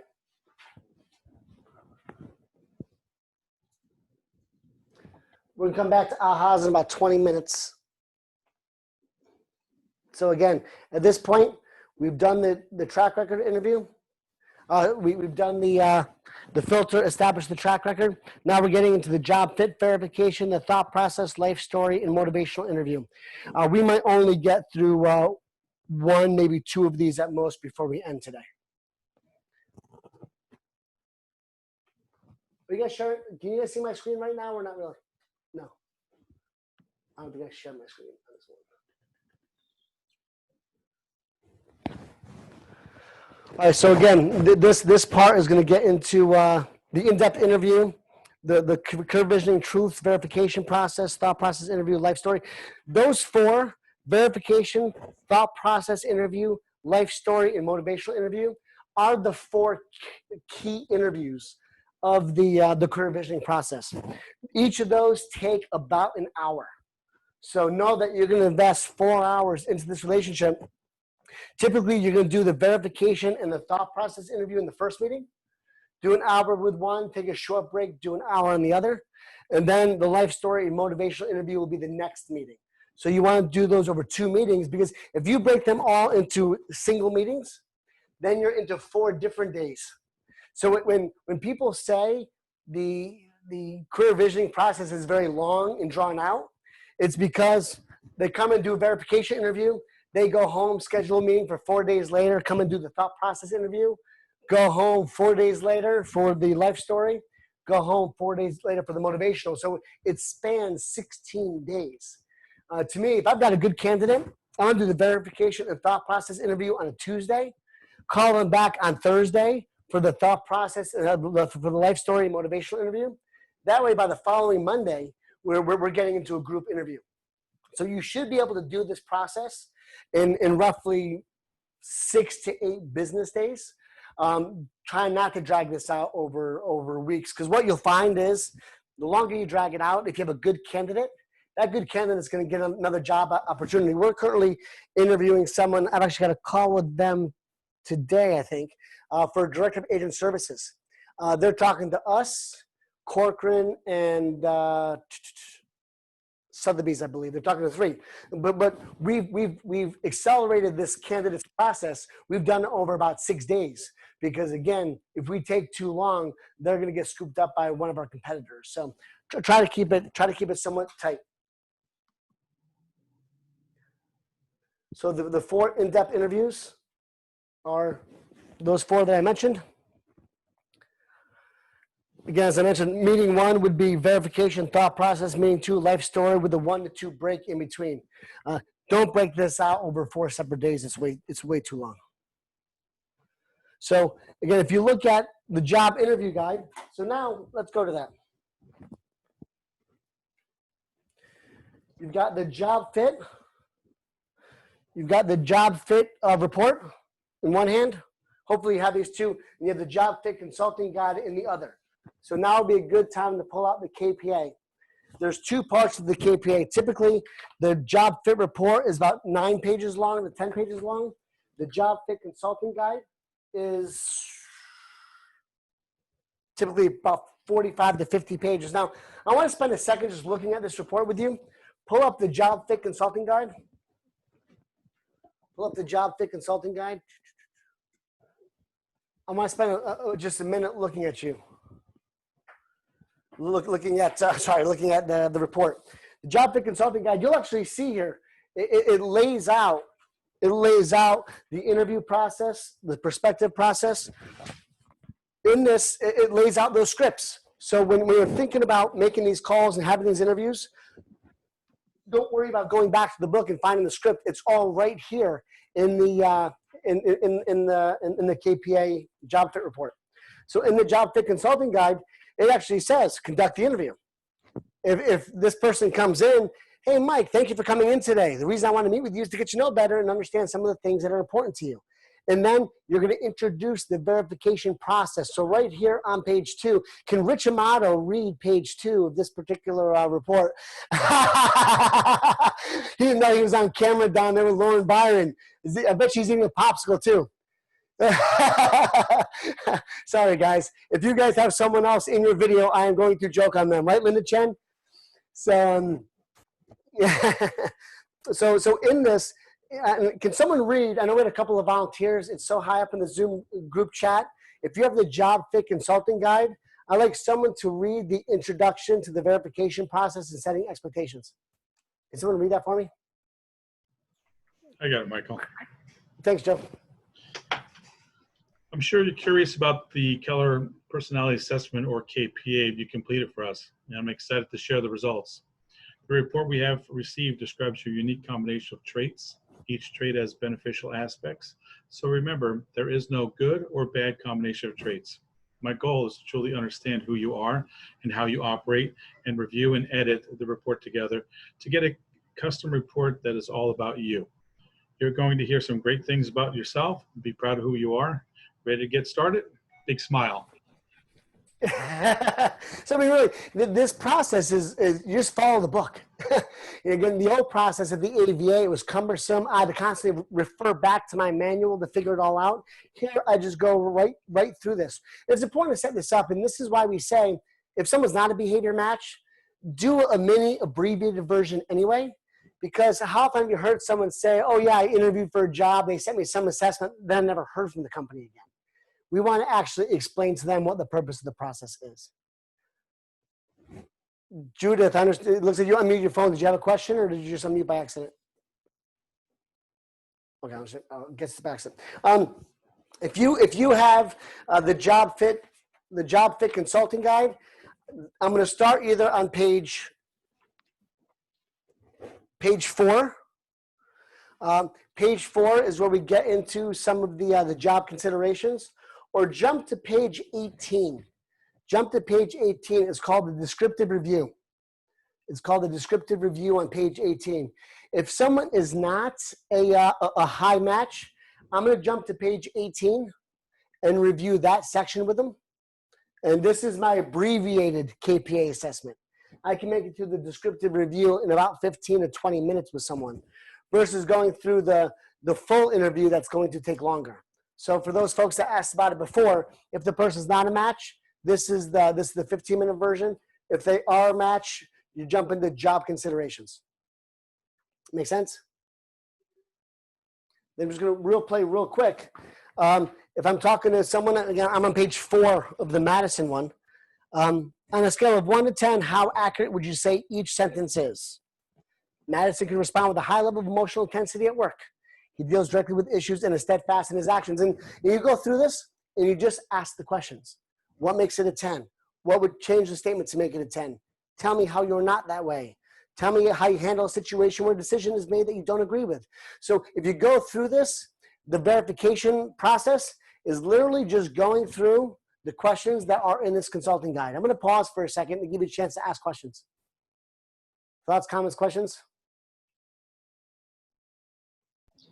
I've got a question for you, Mike. Mike, go for it. Do you find it more beneficial to have someone that's done this may help with your first hire by doing this? You know, it was a great question, Mike. Back in the days of the AVA, if you rarely hired somebody, you couldn't do this. I remember agents used to bring the team leaders all the time and help the team leader go through the process. And it would absolutely, it was the only way to do it because it was so cumbersome. With this, I would say absolutely not. Delegate, because what's the biggest goal of this process? To hire someone to help you out. Yeah, but it's about understanding the person and developing the relationship while determining if they're the right person to hire. So if you delegate this to someone, they're learning about the person and they're developing the relationship. So, you know, again, when you just go through these questions, it was interesting. When we had this class down in Texas, probably 3 years ago, after our first day, I went out for dinner with a few folks, and I noticed John Schumacher are you in that region? What region are you in? Or are you in now Ohio Valley? Ohio Valley. All right. So Shoes is in the Chicago area. He's in that region in Chicago. Him and Angie, his Ram, were sitting in the Hilton Executive Lounge upstairs, and I saw them when I left for dinner with these on their laps. And then I came back 3 hours later, they were still there with these on their laps.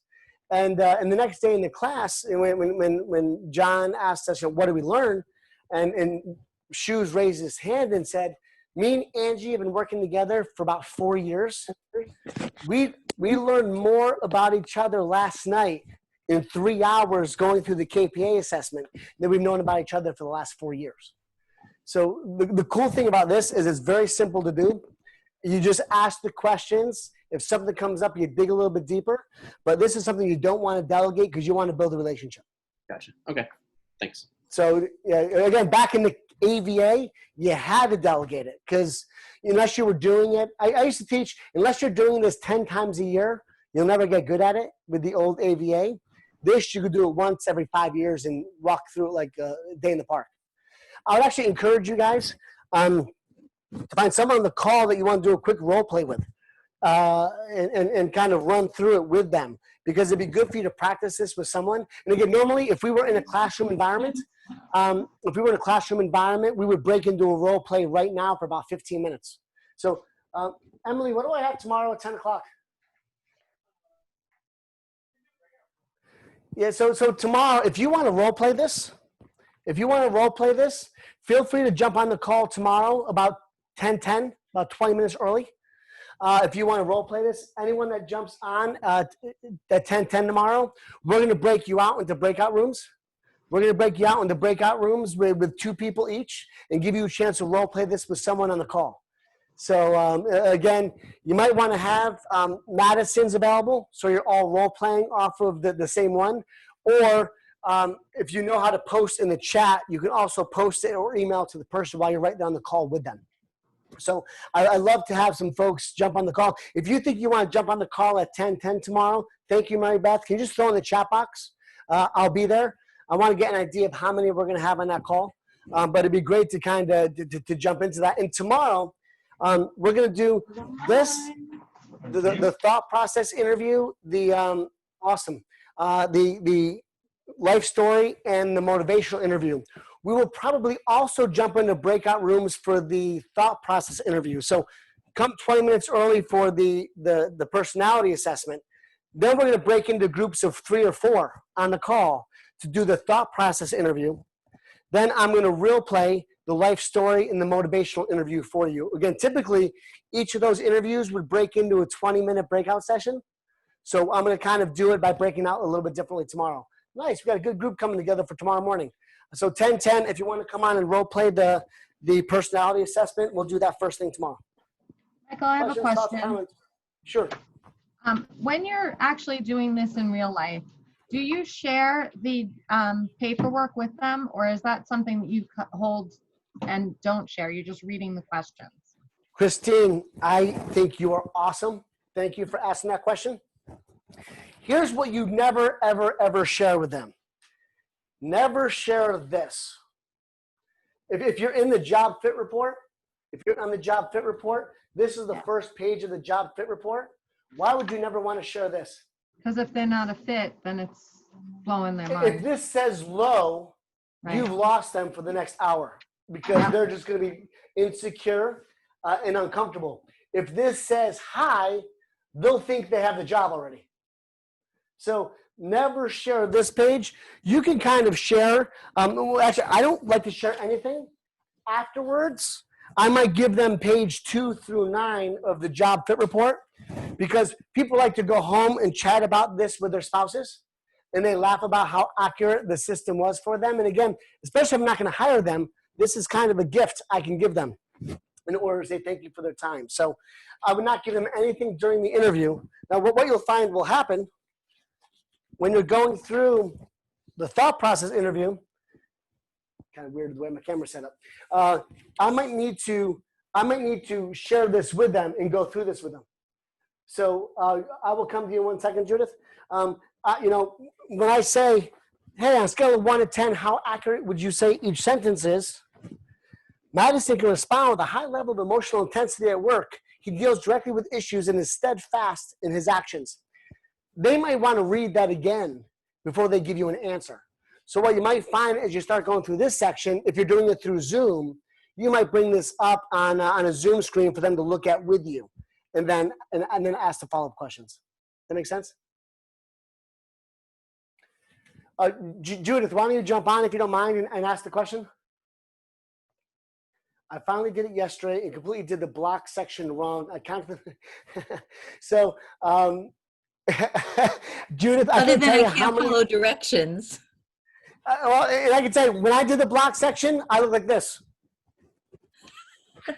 trying to figure it out. So, believe it or not, how you do that section determines what the results are from that section. So, if you'd like, feel free to shoot me your KPA when you get it. I'm happy to look at that section with you. I wouldn't worry too much about that because the spatial visualization, and that's the area of the KPA where that comes up, is a relatively low indicator on any of these reports. So again, that's not something that's gonna have a huge impact. If you said you messed up the first 10 minutes, got timed out, and lost track of things there, I would say definitely let's do that over because that's where all the behavior assessment part is. But the spatial visualization, I wouldn't be overly concerned about it. Thank you. Statistically, everyone does that wrong. So you're in good company there. Yes, Barry, the 10-10 meeting time will be the same link that you use for this. William, do you try to ignore intelligent quotient? I'm not sure what you're asking. IQ? I guess that makes me pretty low. There's evidence that I'm pretty rank low. This doesn't bring IQ into this at all.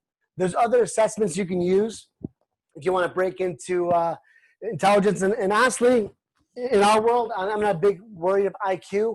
What I think we could get into doing more of, Dr. Abelson has an assessment called emotional intelligence. Emotional intelligence and how connected people are with their emotions. I think in our industry, we need a little bit of that. Spatial and quick solving do, sure. I'm going from the chat, by the way. I'm not exactly sure how IQ plays into this whole thing. So I just think they're looking at, are they a rapid problem solver or more slow and methodical problem solver? And can they look at a problem from different angles? I think is the things that come up with some of those aspects of the assessment. All right. Cool. Let's cover real quick the thought process interview, and then we will take a break for tomorrow.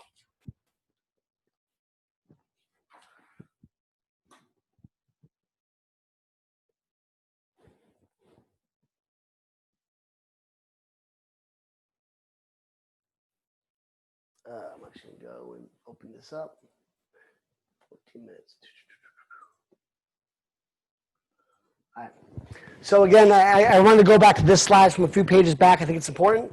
You know, the 3 career visioning truths. You may be saying already, wow, this is a lot of time to commit to the process. If you don't follow the process before the hire, you'll end up following it after the hire. What I hear a lot in career visioning, people will often say, I never did this for my current assistant. And they go back and put the assistant through the process again. And they find that if they had used the process the first time, they probably wouldn't have hired that assistant. So if you currently have an assistant in place, I would encourage you to say to them, hey, you know what, I taught this great class. I'd love to go back and kind of take you through the process just to see how it would have worked for us. Valerie, is that dog dead behind you? Is that okay? Sorry, I She's gotta love fine. Zoom. She just loves to sleep. Yeah, it's all good, all good. I love Zoom like that. So again, if you don't follow the system up front, you will follow the process later. Truth number 2, a great process both reveals the talent and builds the relationship. And Mike, this goes back to you. This is why I wouldn't delegate this process to somebody else, because of those 2 reasons. It reveals the talent and builds the relationship.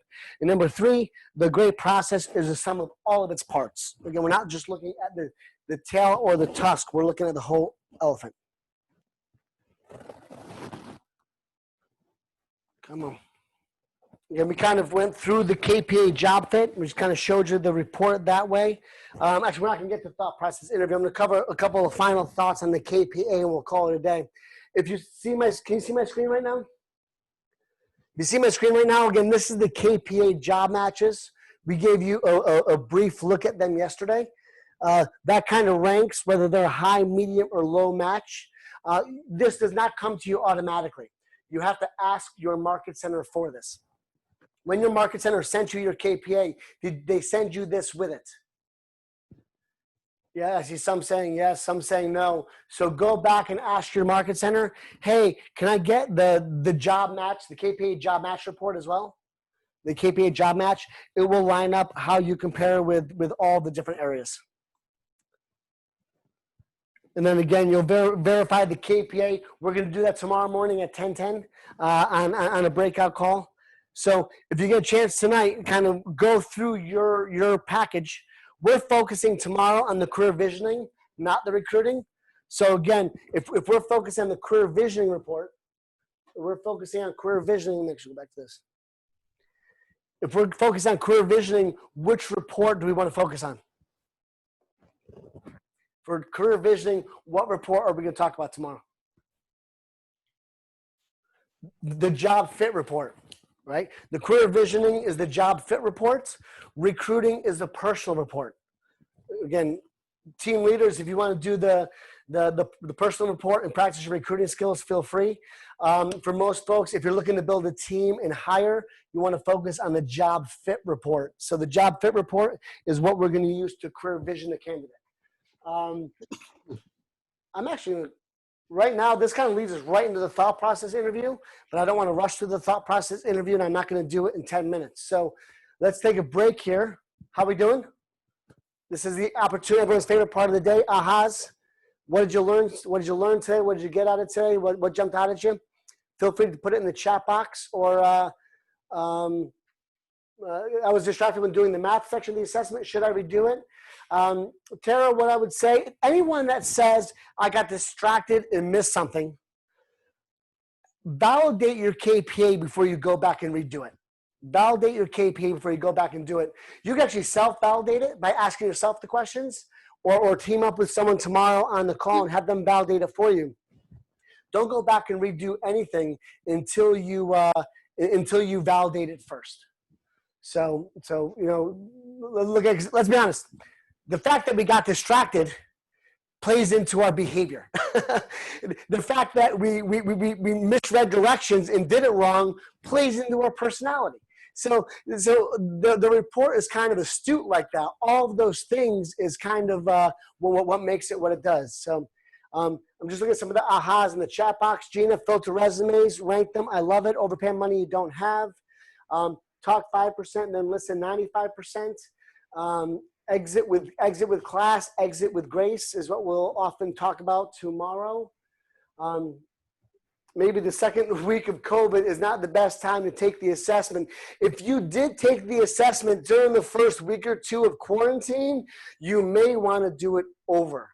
I will tell you, I did a KPA a couple of years ago with a leadership candidate I had. And I followed up with him the day afterwards. And I said, hey, how'd the assessment go? I pulled it up and the assessment made absolutely no sense to me. And I said, how'd the assessment go? He goes, it was always bad. I found a good friend of mine from high school committed suicide yesterday. I was like, okay, I'm not even looking at your assessment. I'm throwing it in the garbage. Get through the next couple of months of your life, and then let's go back and run the assessment again. Because dealing with that emotion, I wouldn't be able to get a good KPA out of him until he got past that point in his life. So it's know that when people have things going on in life, what brought me in the comment was, if it was the first week of quarantine, or even worse, the third week of quarantine. I think the third week of quarantine was worse than the first week. The third week is when we hit that wall. The first 2 weeks we were working off adrenaline. Then we hit that wall and really took a shot back.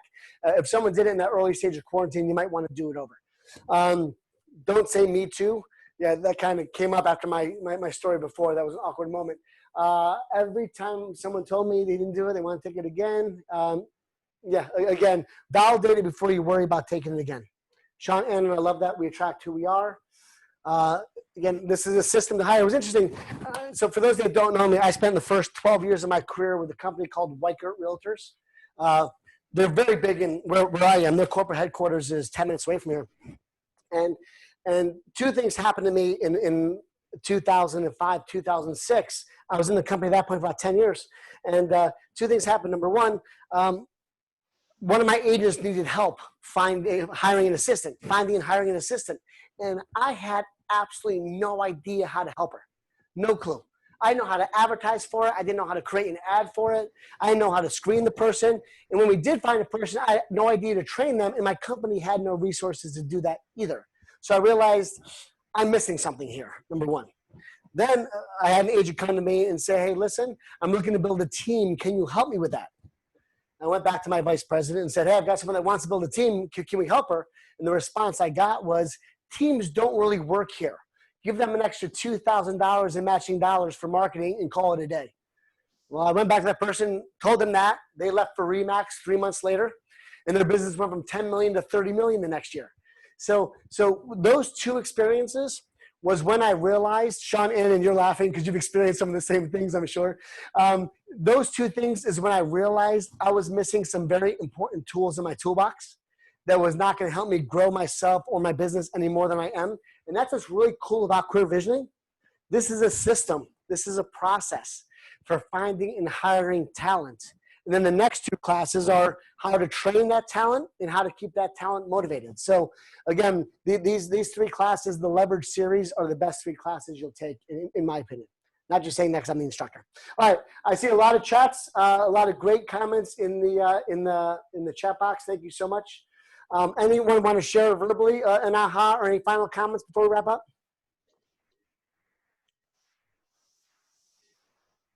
All right, so tomorrow, 10:10 for anyone that wants to participate in that. From 10:30 till probably about 11:30, we're going to do at least one to possibly two more breakouts in the groups. So if you're someone that has been on the call but turned their video off and maybe listened or paid attention or didn't pay attention, 10:30 to 11:30 is going to expose you a little bit. So I'm kind of telling you that now so you can plan on being ready to be engaged from 10:30 to 11:30. We're going to toss you into breakout rooms, and your peers will see whether or not you're there. So I'm not telling you that to scare you away from the call. I'm telling you that to prepare you, be ready to play. Ready to play hard from 10:30 to 11:30 because we will do some breakouts and some role plays during that time. Sound good? Guys, thank you. Mike, Joe Kozo, the folks that participated in volunteering for me, I appreciate you today. Thank you so much for being part of the game. We will see you tomorrow morning, 10:10 for those that want to role play, 10:30 for everyone else. Have a great Wednesday. See you tomorrow. Thanks, Michael. Thank you, Mike.